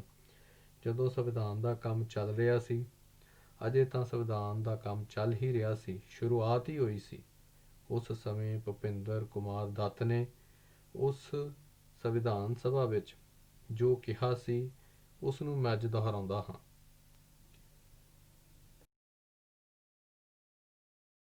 ਕਿਉਂ ਜੋ ਲੋਕ ਸਾਡੇ ਤੇ ਦੋਸ਼ ਮੜ ਰਹੇ ਨੇ ਉਹਨਾਂ ਲਈ ਇਹ ਸਮਝਣਾ ਬਹੁਤ ਜ਼ਰੂਰੀ ਹੈ। ਭੁਪਿੰਦਰ ਕੁਮਾਰ ਦੱਤ ਨੇ ਕਿਹਾ ਸੀ, ਜਿੱਥੋਂ ਤੱਕ ਪਾਕਿਸਤਾਨ ਦਾ ਸਬੰਧ ਹੈ, ਘੱਟ ਗਿਣਤੀਆਂ ਦਾ ਅਮਲੀ ਰੂਪ ਵਿੱਚ ਸਫਾਇਆ ਕਰ ਦਿੱਤਾ ਹੈ। ਸਾਡੇ ਵਿੱਚੋਂ ਜੋ ਲੋਕ ਇੱਥੇ ਰਹਿੰਦੇ ਹਨ ਉਹ ਪੂਰਬੀ ਬੰਗਾਲ ਵਿੱਚ ਅਜੇ ਵੀ ਰਹਿ ਰਹੇ 1 ਕਰੋੜ ਲੋਕਾਂ ਕੋਲ ਰਹਿੰਦੇ ਹਨ। ਉਹ ਨਿਰਾਸ਼ਾ ਦੀ ਭਾਵਨਾ ਵਿੱਚ ਜੀ ਰਹੇ ਨੇ। ਇਹ ਭੁਪਿੰਦਰ ਕੁਮਾਰ ਦੱਤ ਨੇ ਵੰਡ ਦੇ ਤੁਰੰਤ ਬਾਅਦ ਉੱਥੋਂ ਦੀ ਸੰਵਿਧਾਨ ਸਭਾ ਵਿੱਚ ਇਹ ਸ਼ਬਦ ਪ੍ਰਗਟ ਕੀਤੇ ਸਨ। ਇਹ ਹਾਲਾਤ ਸੀ ਆਜ਼ਾਦੀ ਦੇ ਸ਼ੁਰੂਆਤ ਦੇ ਦਿਨਾਂ ਤੋਂ ਹੀ ਘੱਟ ਗਿਣਤੀਆਂ ਦੀ, ਉੱਥੋਂ ਦੀਆਂ ਘੱਟ ਗਿਣਤੀਆਂ ਦੀ। ਇਸ ਦੇ ਬਾਅਦ ਪਾਕਿਸਤਾਨ ਵਿੱਚ ਸਥਿਤੀ ਇੰਨੀ ਖਰਾਬ ਹੋ ਗਈ ਕਿ ਭੁਪਿੰਦਰ ਦੱਤ ਨੂੰ ਭਾਰਤ ਆ ਕੇ ਸ਼ਰਨ ਲੈਣੀ ਪਈ ਅਤੇ ਬਾਅਦ ਵਿੱਚ ਉਹਨਾਂ ਦੀ ਮੌਤ ਵੀ ਮਾਂ ਭਾਰਤੀ ਦੀ ਗੋਦ ਵਿੱਚ ਹੋਈ। ਮਾਣਯੋਗ ਸਪੀਕਰ ਜੀ, ਉਦੋਂ ਦੇ ਪਾਕਿਸਤਾਨ ਵਿੱਚ ਇੱਕ ਹੋਰ ਵੱਡੇ ਆਜ਼ਾਦੀ ਘੁਲਾਟੀਏ ਰੁਕ ਗਏ ਸਨ, ਜੋਗਿੰਦਰ ਨਾਥ ਮੰਡਲ। ਉਹ ਸਮਾਜ ਦੇ ਬਹੁਤ ਹੀ ਪੀੜਤ, ਸ਼ੋਸ਼ਿਤ ਅਤੇ ਕੁਚਲੇ ਹੋਏ ਸਮਾਜ ਦੀ ਪ੍ਰਤੀਨਿਧਤਾ ਕਰਦੇ ਸਨ। ਉਹਨਾਂ ਨੂੰ ਪਾਕਿਸਤਾਨ ਦਾ ਪਹਿਲਾ ਕਾਨੂੰਨ ਮੰਤਰੀ ਵੀ ਬਣਾਇਆ ਗਿਆ ਸੀ। 9 ਅਕਤੂਬਰ 1950 ਅਜੇ ਆਜ਼ਾਦੀ ਅਤੇ ਵੰਡ ਦੇ 2-3 ਸਾਲ ਹੀ ਹੋਏ ਸਨ। 9 ਅਕਤੂਬਰ 1950 ਨੂੰ ਉਹਨਾਂ ਨੇ ਆਪਣਾ ਅਸਤੀਫਾ ਦੇ ਦਿੱਤਾ।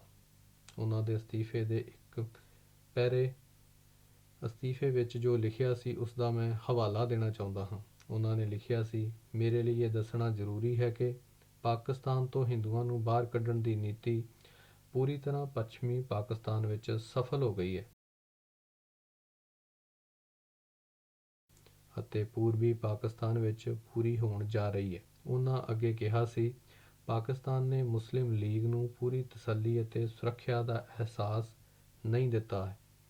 ਉਹ ਹੁਣ ਹਿੰਦੂ ਬੁੱਧੀਜੀਵੀਆਂ ਤੋਂ ਛੁਟਕਾਰਾ ਪਾਉਣਾ ਚਾਹੁੰਦੇ ਨੇ ਤਾਂ ਕਿ ਪਾਕਿਸਤਾਨ ਦਾ ਰਾਜਨੀਤਿਕ, ਆਰਥਿਕ ਅਤੇ ਸਮਾਜਿਕ ਜੀਵਨ ਉਹਨਾਂ ਤੋਂ ਕਿਸੇ ਤਰ੍ਹਾਂ ਪ੍ਰਭਾਵਿਤ ਨਾ ਹੋਵੇ। ਇਹ ਮੰਡਲ ਜੀ ਨੇ ਆਪਣੇ ਅਸਤੀਫੇ ਵਿੱਚ ਲਿਖਿਆ ਸੀ। ਇਹਨਾਂ ਨੂੰ ਵੀ ਆਖਰਕਾਰ ਭਾਰਤ ਹੀ ਆਉਣਾ ਪਿਆ ਅਤੇ ਉਹਨਾਂ ਦਾ ਦੇਹਾਂਤ ਵੀ ਮਾਂ ਭਾਰਤੀ ਦੀ ਗੋਦ ਵਿੱਚ ਹੋਇਆ। ਇੰਨੇ ਦਹਾਕਿਆਂ ਤੋਂ ਬਾਅਦ ਵੀ ਪਾਕਿਸਤਾਨ ਦੀ ਸੋਚ ਨਹੀਂ ਬਦਲੀ। ਉੱਥੇ ਅੱਜ ਵੀ ਘੱਟ ਗਿਣਤੀਆਂ 'ਤੇ ਅਤਿਆਚਾਰ ਹੋ ਰਹੇ ਨੇ। ਹਾਲ ਹੀ ਵਿੱਚ ਨਨਕਾਣਾ ਸਾਹਿਬ ਦੇ ਨਾਲ ਕੀ ਹੋਇਆ ਉਹ ਸਾਰੇ ਦੇਸ਼ ਅਤੇ ਦੁਨੀਆ ਨੇ ਦੇਖਿਆ ਅਤੇ ਉਹ ਅਜਿਹਾ ਹੀ ਨਹੀਂ ਹੈ ਕਿ ਸਿਰਫ ਹਿੰਦੂ ਅਤੇ ਸਿੱਖਾਂ ਨਾਲ ਹੀ ਹੁੰਦਾ ਹੈ, ਹੋਰ ਵੀ ਘੱਟ ਗਿਣਤੀਆਂ ਨਾਲ ਅਜਿਹਾ ਹੀ ਜ਼ੁਲਮ ਉੱਥੇ ਹੁੰਦਾ ਹੈ। ਈਸਾਈਆਂ ਨੂੰ ਵੀ ਅਜਿਹੀ ਪੀੜ ਝੱਲਣੀ ਪੈਂਦੀ ਹੈ। ਸਦਨ ਵਿੱਚ ਚਰਚਾ ਦਰਮਿਆਨ ਗਾਂਧੀ ਜੀ ਦੇ ਕਥਨ ਨੂੰ ਲੈ ਕੇ ਗੱਲ ਕਹੀ ਗਈ। ਸਦਨ ਵਿੱਚ ਚਰਚਾ ਦਰਮਿਆਨ ਗਾਂਧੀ ਜੀ ਦੇ ਕਥਨ ਨੂੰ ਲੈ ਕੇ ਵੀ ਗੱਲ ਕਹੀ ਗਈ। ਕਿਹਾ ਗਿਆ ਕਿ CAA 'ਤੇ ਸਰਕਾਰ ਜੋ ਕਹਿ ਰਹੀ ਹੈ ਉਹ ਗਾਂਧੀ ਜੀ ਦੀ ਭਾਵਨਾ ਨਹੀਂ ਸੀ। ਖੈਰ, ਕਾਂਗਰਸ ਵਰਗੇ ਦਲਾਂ ਨੇ ਤਾਂ ਗਾਂਧੀ ਜੀ ਦੀ ਗੱਲਾਂ ਨੂੰ ਦਹਾਕਿਆਂ ਪਹਿਲਾਂ ਛੱਡ ਦਿੱਤਾ ਸੀ। ਤੁਸੀਂ ਤਾਂ ਗਾਂਧੀ ਜੀ ਨੂੰ ਛੱਡ ਦਿੱਤਾ ਹੈ ਅਤੇ ਇਸ ਲਈ ਮੈਂ ਅਤੇ ਨਾ ਦੇਸ਼ ਤੁਹਾਡੇ ਤੋਂ ਕੋਈ ਉਮੀਦ ਕਰਦਾ ਹੈ। ਲੇਕਿਨ ਜਿਸ ਆਧਾਰ 'ਤੇ ਕਾਂਗਰਸ ਦੀ ਰੋਜੀ ਰੋਟੀ ਚੱਲ ਰਹੀ ਹੈ, ਮੈਂ ਅੱਜ ਉਹਨਾਂ ਦੀ ਗੱਲ ਕਰਨੀ ਚਾਹੁੰਦਾ। 1950 ਵਿੱਚ ਨਹਿਰੂ ਲਿਆਕਤ ਸਮਝੌਤਾ ਹੋਇਆ। ਭਾਰਤ ਅਤੇ ਪਾਕਿਸਤਾਨ ਵਿੱਚ ਰਹਿਣ ਵਾਲੇ ਘੱਟ ਗਿਣਤੀਆਂ ਦੀ ਸੁਰੱਖਿਆ ਨੂੰ ਲੈ ਕੇ ਇਹ ਸਮਝੌਤਾ ਹੋਇਆ। ਸਮਝੌਤੇ ਦਾ ਆਧਾਰ ਪਾਕਿਸਤਾਨ ਵਿੱਚ ਧਾਰਮਿਕ ਘੱਟ ਗਿਣਤੀਆਂ ਨਾਲ ਭੇਦਭਾਵ ਪੂਰਨ ਵਿਵਹਾਰ ਨਹੀਂ ਹੋਵੇਗਾ। ਪਾਕਿਸਤਾਨ ਵਿੱਚ ਰਹਿਣ ਵਾਲੇ ਜੋ ਲੋਕ ਹਨ ਉਹਨਾਂ ਵਿੱਚ ਧਾਰਮਿਕ ਘੱਟ ਗਿਣਤੀਆਂ ਹਨ। ਜਿਸ ਦੀ ਗੱਲ ਅਸੀਂ ਕਰ ਰਹੇ ਹਾਂ ਉਸ ਸਬੰਧ ਵਿੱਚ ਨਹਿਰੂ ਅਤੇ ਲਿਆਕਤ ਵਿਚਕਾਰ ਇੱਕ ਸਮਝੌਤਾ ਹੋਇਆ ਸੀ। ਹੁਣ ਕਾਂਗਰਸ ਨੂੰ ਜਵਾਬ ਦੇਣਾ ਹੋਵੇਗਾ। ਨਹਿਰੂ ਵਰਗੇ ਇੰਨੇ ਵੱਡੇ ਮਹਾਨ ਵਿਚਾਰਕ, ਇੰਨੇ ਵੱਡੇ ਦੂਰਦਰਸ਼ੀ ਅਤੇ ਤੁਹਾਡੇ ਲਈ ਸਭ ਕੁਝ, ਉਹਨਾਂ ਨੇ ਉਸ ਸਮੇਂ ਉੱਥੋਂ ਦੀ ਘੱਟ ਗਿਣਤੀ ਦੀ ਬਜਾਏ ਸਾਰੇ ਨਾਗਰਿਕ ਅਜਿਹਾ ਸ਼ਬਦ ਪ੍ਰਯੋਗ ਕਿਉਂ ਨਹੀਂ ਕੀਤਾ? ਜੇਕਰ ਇੰਨੇ ਹੀ ਮਹਾਨ ਸਨ, ਇੰਨੇ ਹੀ ਉਦਾਰ ਸਨ, ਤਾਂ ਕਿਉਂ ਨਹੀਂ ਕੀਤਾ ਭਾਈ? ਕੋਈ ਤਾਂ ਕਾਰਨ ਹੋਵੇਗਾ, ਪਰ ਇਸ ਸੱਚਾਈ ਨੂੰ ਤੁਸੀਂ ਕਦੋਂ ਤੱਕ ਝੁਠਲਾਉਂਦੇ ਰਹੋਗੇ? ਭਾਈਓ ਅਤੇ ਭੈਣੋ, ਮਾਣਯੋਗ ਸਪੀਕਰ ਜੀ ਅਤੇ ਮਾਣਯੋਗ ਮੈਂਬਰ ਸਹਿਬਾਨ, ਇਹ ਉਸ ਸਮੇਂ ਦੀ ਗੱਲ ਹੈ, ਇਹ ਮੈਂ ਉਸ ਸਮੇਂ ਦੀ ਗੱਲ ਦੱਸ ਰਿਹਾ। ਨਹਿਰੂ ਜੀ ਸਮਝੌਤੇ ਵਿੱਚ ਪਾਕਿਸਤਾਨ ਦੀ ਘੱਟ ਗਿਣਤੀਆਂ ਇਸ ਗੱਲ 'ਤੇ ਕਿਵੇਂ ਮੰਨ ਗਏ? ਜ਼ਰੂਰ ਕੋਈ ਨਾ ਕੋਈ ਵਜ੍ਹਾ ਹੋਵੇਗੀ। ਜੋ ਗੱਲ ਅਸੀਂ ਦੱਸ ਰਹੇ ਹਾਂ ਅੱਜ, ਉਹੀ ਗੱਲ ਉਸ ਸਮੇਂ ਨਹਿਰੂ ਜੀ ਨੇ ਦੱਸੀ ਸੀ। ਮਾਣਯੋਗ ਸਪੀਕਰ ਜੀ, ਨਹਿਰੂ ਜੀ ਨੇ ਘੱਟ ਗਿਣਤੀ ਸ਼ਬਦ ਕਿਉਂ ਪ੍ਰਯੋਗ ਕੀਤਾ? ਇਹ ਤੁਸੀਂ ਬੋਲੋਗੇ ਨਹੀਂ, ਕਿਉਂਕਿ ਤੁਹਾਨੂੰ ਤਕਲੀਫ ਹੈ, ਲੇਕਿਨ ਨਹਿਰੂ ਜੀ ਖੁਦ ਇਸ ਦਾ ਜਵਾਬ ਦੇ ਕੇ ਗਏ ਸਨ। ਨਹਿਰੂ ਜੀ ਨੇ ਨਹਿਰੂ ਲਿਆਕਤ ਸਮਝੌਤਾ ਹਸਤਾਖਰ ਹੋਣ ਤੋਂ 1 ਸਾਲ ਪਹਿਲਾਂ ਅਸਾਮ ਦੇ ਤਤਕਾਲੀ ਮੁੱਖ ਮੰਤਰੀ ਸ਼੍ਰੀਮਾਨ ਗੋਪੀਨਾਥ ਜੀ ਨੂੰ ਇੱਕ ਪੱਤਰ ਲਿਖਿਆ ਸੀ ਅਤੇ ਗੋਪੀਨਾਥ ਜੀ ਨੂੰ ਪੱਤਰ ਵਿੱਚ ਲਿਖਿਆ ਸੀ, ਉਸ ਦਾ ਮੈਂ ਹਵਾਲਾ ਦੇਣਾ ਚਾਹੁੰਦਾ ਹਾਂ। ਨਹਿਰੂ ਜੀ ਨੇ ਲਿਖਿਆ ਸੀ, ਤੁਹਾਨੂੰ ਹਿੰਦੂ ਸ਼ਰਨਾਰਥੀਆਂ ਅਤੇ ਮੁਸਲਿਮ ਪ੍ਰਵਾਸੀਆਂ ਇਸ ਵਿੱਚ ਫਰਕ ਕਰਨਾ ਹੋਵੇਗਾ ਅਤੇ ਦੇਸ਼ ਨੂੰ ਇਹਨਾਂ ਸ਼ਰਨਾਰਥੀਆਂ ਦੀ ਜ਼ਿੰਮੇਵਾਰੀ ਲੈਣੀ ਹੋਵੇਗੀ। ਉਸ ਸਮੇਂ ਅਸਾਮ ਦੇ ਮੁੱਖ ਮੰਤਰੀ ਨੂੰ ਉਸ ਸਮੇਂ ਦੇ ਭਾਰਤ ਦੇ ਪ੍ਰਧਾਨ ਮੰਤਰੀ ਪੰਡਿਤ ਨਹਿਰੂ ਜੀ ਦੀ ਲਿਖੀ ਹੋਈ ਚਿੱਠੀ ਹੈ। ਨਹਿਰੂ ਲਿਆਕਤ ਸਮਝੌਤੇ ਦੇ ਬਾਅਦ ਕੁਝ ਮਹੀਨਿਆਂ ਦੇ ਅੰਦਰ ਹੀ ਨਹਿਰੂ ਜੀ ਦਾ ਇਸ ਸੰਸਦ ਦੇ ਫਲੋਰ 'ਤੇ 5 ਨਵੰਬਰ 1950 ਨਹਿਰੂ ਜੀ ਨੇ ਕਿਹਾ ਸੀ, ਇਸ ਵਿੱਚ ਕੋਈ ਸ਼ੱਕ ਨਹੀਂ ਕਿ ਜੋ ਪ੍ਰਭਾਵਿਤ ਲੋਕ ਭਾਰਤ ਵਿੱਚ ਸਥਾਪਿਤ ਹੋਣ ਲਈ ਆਏ ਹਨ, ਇਹ ਨਾਗਰਿਕਤਾ ਮਿਲਣ ਦੇ ਹੱਕਦਾਰ ਨੇ ਅਤੇ ਜੇਕਰ ਇਸ ਕਾਨੂੰਨ ਲਈ ਅਨੁਕੂਲ ਨਹੀਂ ਹੈ ਤਾਂ ਕਾਨੂੰਨ ਵਿੱਚ ਬਦਲਾਅ ਕੀਤਾ ਜਾਣਾ ਚਾਹੀਦਾ ਹੈ। 1963 ਵਿੱਚ ਲੋਕ ਸਭਾ ਵਿੱਚ ਇਸੇ ਸਦਨ ਵਿੱਚ ਅਤੇ ਇਸੇ ਜਗ੍ਹਾ 'ਤੇ 1963 ਵਿੱਚ ਧਿਆਨ ਪ੍ਰਸਤਾਵ ਪੇਸ਼ ਕੀਤਾ ਗਿਆ। ਉਸ ਸਮੇਂ ਪ੍ਰਧਾਨ ਮੰਤਰੀ ਨਹਿਰੂ ਤਤਕਾਲੀ ਵਿਦੇਸ਼ ਮੰਤਰੀ ਦੇ ਰੂਪ ਵਿੱਚ ਵੀ ਜ਼ਿੰਮੇਵਾਰੀ ਸੰਭਾਲ ਰਹੇ ਸਨ। ਮੋਸ਼ਨ ਦਾ ਜਵਾਬ ਦੇਣ ਲਈ ਵਿਦੇਸ਼ ਰਾਜ ਮੰਤਰੀ ਸ਼੍ਰੀਮਾਨ ਦਿਨੇਸ਼ ਜੀ ਜਦੋਂ ਬੋਲ ਰਹੇ ਸਨ ਤਾਂ ਅੰਤ ਵਿੱਚ ਪ੍ਰਧਾਨ ਮੰਤਰੀ ਨਹਿਰੂ ਨੇ ਵਿੱਚ ਹੀ ਉਹਨਾਂ ਨੂੰ ਟੋਕਦੇ ਹੋਏ ਕਿਹਾ ਸੀ ਅਤੇ ਉਹਨਾਂ ਜੋ ਕਿਹਾ ਸੀ ਮੈਂ ਹਵਾਲਾ ਦਿੰਦਾ ਹਾਂ। ਪੂਰਬੀ ਪਾਕਿਸਤਾਨ ਵਿੱਚ ਉੱਥੋਂ ਦੀ ਅਥਾਰਟੀ ਹਿੰਦੂਆਂ 'ਤੇ ਜ਼ਬਰਦਸਤ ਦਬਾਅ ਬਣਾ ਰਹੀ ਹੈ। ਇਹ ਪੰਡਤ ਜੀ ਦਾ ਭਾਸ਼ਣ ਸੀ। ਪਾਕਿਸਤਾਨ ਦੇ ਹਾਲਾਤ ਨੂੰ ਦੇਖਦੇ ਹੋਏ ਗਾਂਧੀ ਜੀ ਨਹੀਂ, ਨਹਿਰੂ ਜੀ ਦੀ ਭਾਵਨਾ ਵੀ ਰਹੀ ਸੀ। ਇੰਨੇ ਸਾਰੇ ਦਸਤਾਵੇਜ਼ ਹਨ, ਚਿੱਠੀਆਂ ਹਨ, ਸਟੈਂਡਿੰਗ ਕਮੇਟੀ ਦੀ ਰਿਪੋਰਟ ਹੈ, ਸਾਰੇ ਇਸੇ ਤਰ੍ਹਾਂ ਦੇ ਕਾਨੂੰਨ ਦੀ ਵਕਾਲਤ ਕਰਦੇ ਰਹੇ ਨੇ। ਮੈਂ ਇਸ ਸਦਨ ਵਿੱਚ ਤੱਥਾਂ ਦੇ ਆਧਾਰ 'ਤੇ ਹੁਣ ਵੀ ਕਾਂਗਰਸ ਤੋਂ ਖਾਸ ਤੌਰ 'ਤੇ ਪੁੱਛਣਾ ਚਾਹੁੰਦਾ ਹਾਂ ਅਤੇ ਉਹਨਾਂ ਦੇ ਮਾਹੌਲ ਮੇਰਾ ਇਹ ਸਵਾਲ ਸਮਝਣਗੇ। ਜੋ ਇਹ ਸਾਰੀਆਂ ਗੱਲਾਂ ਮੈਂ ਦੱਸੀਆਂ, ਕੀ ਪੰਡਿਤ ਨਹਿਰੂ ਕਮਿਊਨਲ ਸਨ? ਮੈਂ ਜ਼ਰਾ ਜਾਣਨਾ ਚਾਹੁੰਦਾ ਹਾਂ। ਕੀ ਪੰਡਿਤ ਨਹਿਰੂ ਹਿੰਦੂ ਮੁਸਲਿਮ ਵਿੱਚ ਭੇਦ ਕਰਦੇ ਸਨ?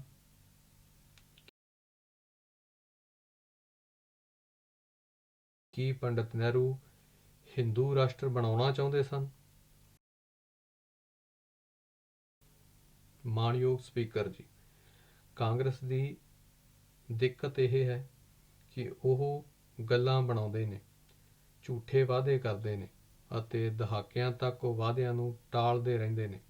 ਅੱਜ ਸਾਡੀ ਸਰਕਾਰ ਆਪਣੇ ਰਾਸ਼ਟਰ ਨਿਰਮਾਤਾਵਾਂ ਦੀਆਂ ਭਾਵਨਾਵਾਂ 'ਤੇ ਚੱਲਦੇ ਹੋਏ ਫੈਸਲੇ ਲੈ ਰਹੀ ਹੈ ਤਾਂ ਕਾਂਗਰਸ ਨੂੰ ਦਿੱਕਤ ਹੋ ਰਹੀ ਹੈ ਅਤੇ ਮੈਂ ਫਿਰ ਤੋਂ ਸਪਸ਼ਟ ਕਰਨਾ ਚਾਹੁੰਦਾ ਹਾਂ ਕਿ ਇਸ ਸਦਨ ਦੇ ਮਾਧਿਅਮ ਨਾਲ ਇਸ ਦੇਸ਼ ਦੇ 130 ਕਰੋੜ ਨਾਗਰਿਕਾਂ ਨੂੰ ਵੱਡੀ ਜ਼ਿੰਮੇਵਾਰੀ ਨਾਲ ਸੰਵਿਧਾਨ ਦੀਆਂ ਮਰਿਆਦਾਵਾਂ ਨੂੰ ਸਮਝਦੇ ਹੋਏ ਇਹ ਕਹਿਣਾ ਚਾਹੁੰਦਾ ਹਾਂ, ਸੰਵਿਧਾਨ ਪ੍ਰਤੀ ਸਮਰਪਣ ਭਾਵ ਨਾਲ ਕਹਿਣਾ ਚਾਹੁੰਦਾ ਹਾਂ ਕਿ ਦੇਸ਼ ਦੇ 130 ਕਰੋੜ ਨਾਗਰਿਕਾਂ ਨੂੰ ਕਹਿਣਾ ਚਾਹੁੰਦਾ ਹਾਂ, CAA ਇਸ ਐਕਟ ਨਾਲ ਹਿੰਦੁਸਤਾਨ ਦੇ ਕਿਸੇ ਵੀ ਨਾਗਰਿਕ 'ਤੇ ਕਿਸੇ ਵੀ ਪ੍ਰਕਾਰ ਦਾ ਕੋਈ ਪ੍ਰਭਾਵ ਹੋਣ ਵਾਲਾ ਨਹੀਂ ਹੈ।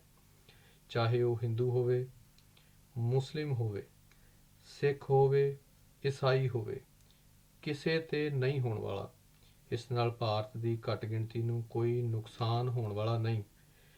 ਫਿਰ ਵੀ ਜਿਨ੍ਹਾਂ ਲੋਕਾਂ ਨੂੰ ਦੇਸ਼ ਦੀ ਜਨਤਾ ਨੇ ਨਕਾਰ ਦਿੱਤਾ ਹੈ, ਉਹ ਲੋਕ ਵੋਟ ਬੈਂਕ ਦੀ ਰਾਜਨੀਤੀ ਕਰਨ ਲਈ ਇਹ ਖੇਡ ਖੇਡ ਰਹੇ ਨੇ।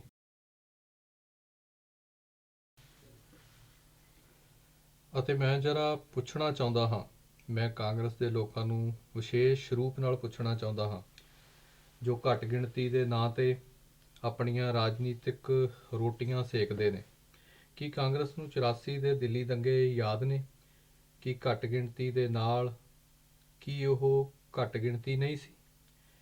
ਕੀ ਤੁਸੀਂ ਉਹਨਾਂ ਲੋਕਾਂ ਦੇ, ਸਾਡੇ ਸਿੱਖ ਭਾਈਆਂ ਦੇ ਗਲਾਂ ਵਿੱਚ ਟਾਇਰ ਬੰਨ੍ਹ ਕੇ ਉਹਨਾਂ ਨੂੰ ਜਲਾ ਦਿੱਤਾ ਸੀ? ਇੰਨਾ ਹੀ ਨਹੀਂ, ਸਿੱਖ ਦੰਗਿਆਂ ਦੇ ਦੋਸ਼ੀਆਂ ਨੂੰ ਜੇਲ੍ਹ ਤੱਕ ਭੇਜਣ ਦਾ ਕੰਮ ਤੁਸੀਂ ਨਹੀਂ ਕੀਤਾ।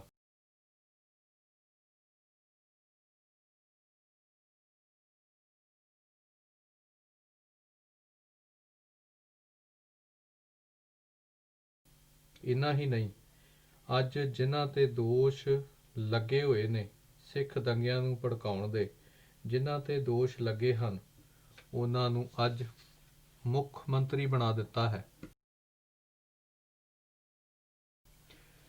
ਸਿੱਖ ਦੰਗਿਆਂ ਦੇ ਦੋਸ਼ੀਆਂ ਨੂੰ ਸਜ਼ਾ ਦਿਵਾਉਣ ਵਿੱਚ ਉਹਨਾਂ ਸਾਡੀਆਂ ਵਿਧਵਾ ਮਾਵਾਂ ਨੂੰ 3-3 ਦਹਾਕੇ ਤੱਕ ਨਿਆਂ ਲਈ ਇੰਤਜ਼ਾਰ ਕਰਨਾ ਪਿਆ। ਕੀ ਉਹ ਘੱਟ ਗਿਣਤੀ ਨਹੀਂ ਸਨ? ਕਿ ਘੱਟ ਗਿਣਤੀ ਲੋਕਾਂ ਲਈ 2-2 ਤਰਾਜੂ ਹੋਣਗੇ? ਕੀ ਇਹੀ ਤੁਹਾਡੇ ਤਰੀਕੇ ਹੋਣਗੇ?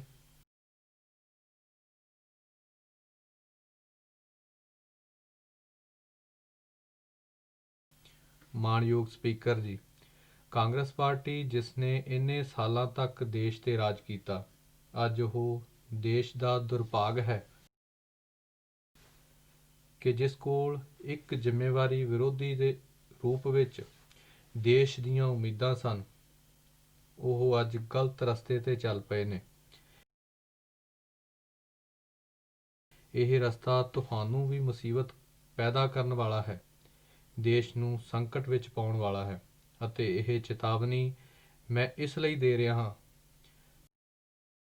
ਸਾਨੂੰ ਸਭ ਨੂੰ ਦੇਸ਼ ਦੀ ਫਿਕਰ ਹੋਣੀ ਚਾਹੀਦੀ ਹੈ, ਦੇਸ਼ ਦੇ ਰੌਸ਼ਨ ਭਵਿੱਖ ਦੀ ਚਿੰਤਾ ਹੋਣੀ ਚਾਹੀਦੀ ਹੈ। ਤੁਸੀਂ ਸੋਚੋ, ਜੇਕਰ ਰਾਜਸਥਾਨ ਦੀ ਵਿਧਾਨ ਸਭਾ ਕੋਈ ਫੈਸਲਾ ਕਰੇ, ਕੋਈ ਵਿਵਸਥਾ ਖੜੀ ਕਰੇ ਅਤੇ ਰਾਜਸਥਾਨ ਵਿੱਚ ਉਹ ਕੋਈ ਮੰਨਣ ਨੂੰ ਤਿਆਰ ਨਾ ਹੋਵੇ, ਜਲਸੇ ਜਲੂਸ ਕੱਢਣ, ਹਿੰਸਾ ਕਰਨ, ਅੱਗ ਲਗਾਉਣ, ਤੁਹਾਡੀ ਸਰਕਾਰ ਹੈ, ਕੀ ਸਥਿਤੀ ਬਣੇਗੀ?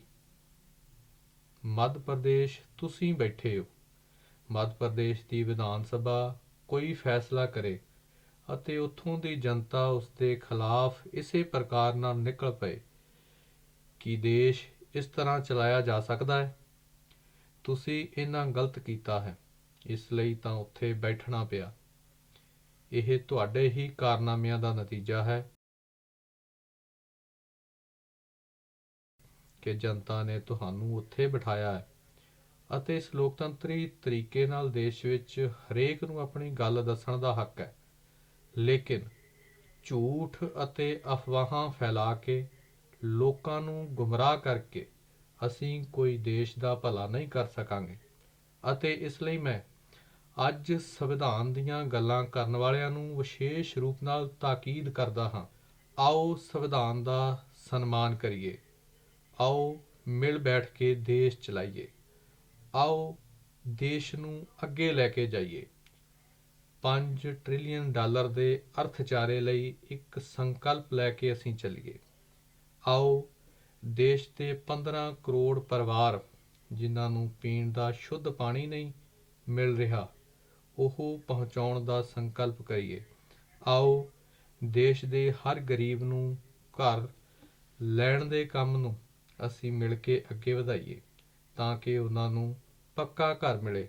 ਆਓ ਦੇਸ਼ ਦੇ ਕਿਸਾਨ ਹੋਣ, ਮਛੇਰੇ ਹੋਣ, ਪਸ਼ੂ ਪਾਲਕ ਹੋਣ, ਉਹਨਾਂ ਦੀ ਆਮਦਨ ਵਧਾਉਣ ਲਈ ਅਸੀਂ ਕੰਮਾਂ ਨੂੰ ਸਫਲਤਾਪੂਰਵਕ ਅੱਗੇ ਵਧਾਈਏ ਤੇ ਉਜਵਲ ਭਵਿੱਖ ਲਈ ਅਸੀਂ ਮਿਲ ਬੈਠ ਕੇ ਅੱਗੇ ਚੱਲੀਏ। ਇਸੇ ਲਈ ਇੱਕ ਭਾਵਨਾ ਨਾਲ ਮੈਂ ਮਾਣਯੋਗ ਰਾਸ਼ਟਰਪਤੀ ਜੀ ਦਾ ਅਨੇਕ ਧੰਨਵਾਦ ਕਰਦੇ ਹੋਏ ਮੈਂ ਆਪਣੀ ਰਚਨਾ ਨੂੰ ਵਿਰਾਮ ਦਿੰਦਾ ਹਾਂ। ਤੁਹਾਡਾ ਵੀ ਮੈਂ ਵਿਸ਼ੇਸ਼ ਤੌਰ 'ਤੇ ਆਭਾਰ ਪ੍ਰਗਟ ਕਰਦਾ ਹਾਂ।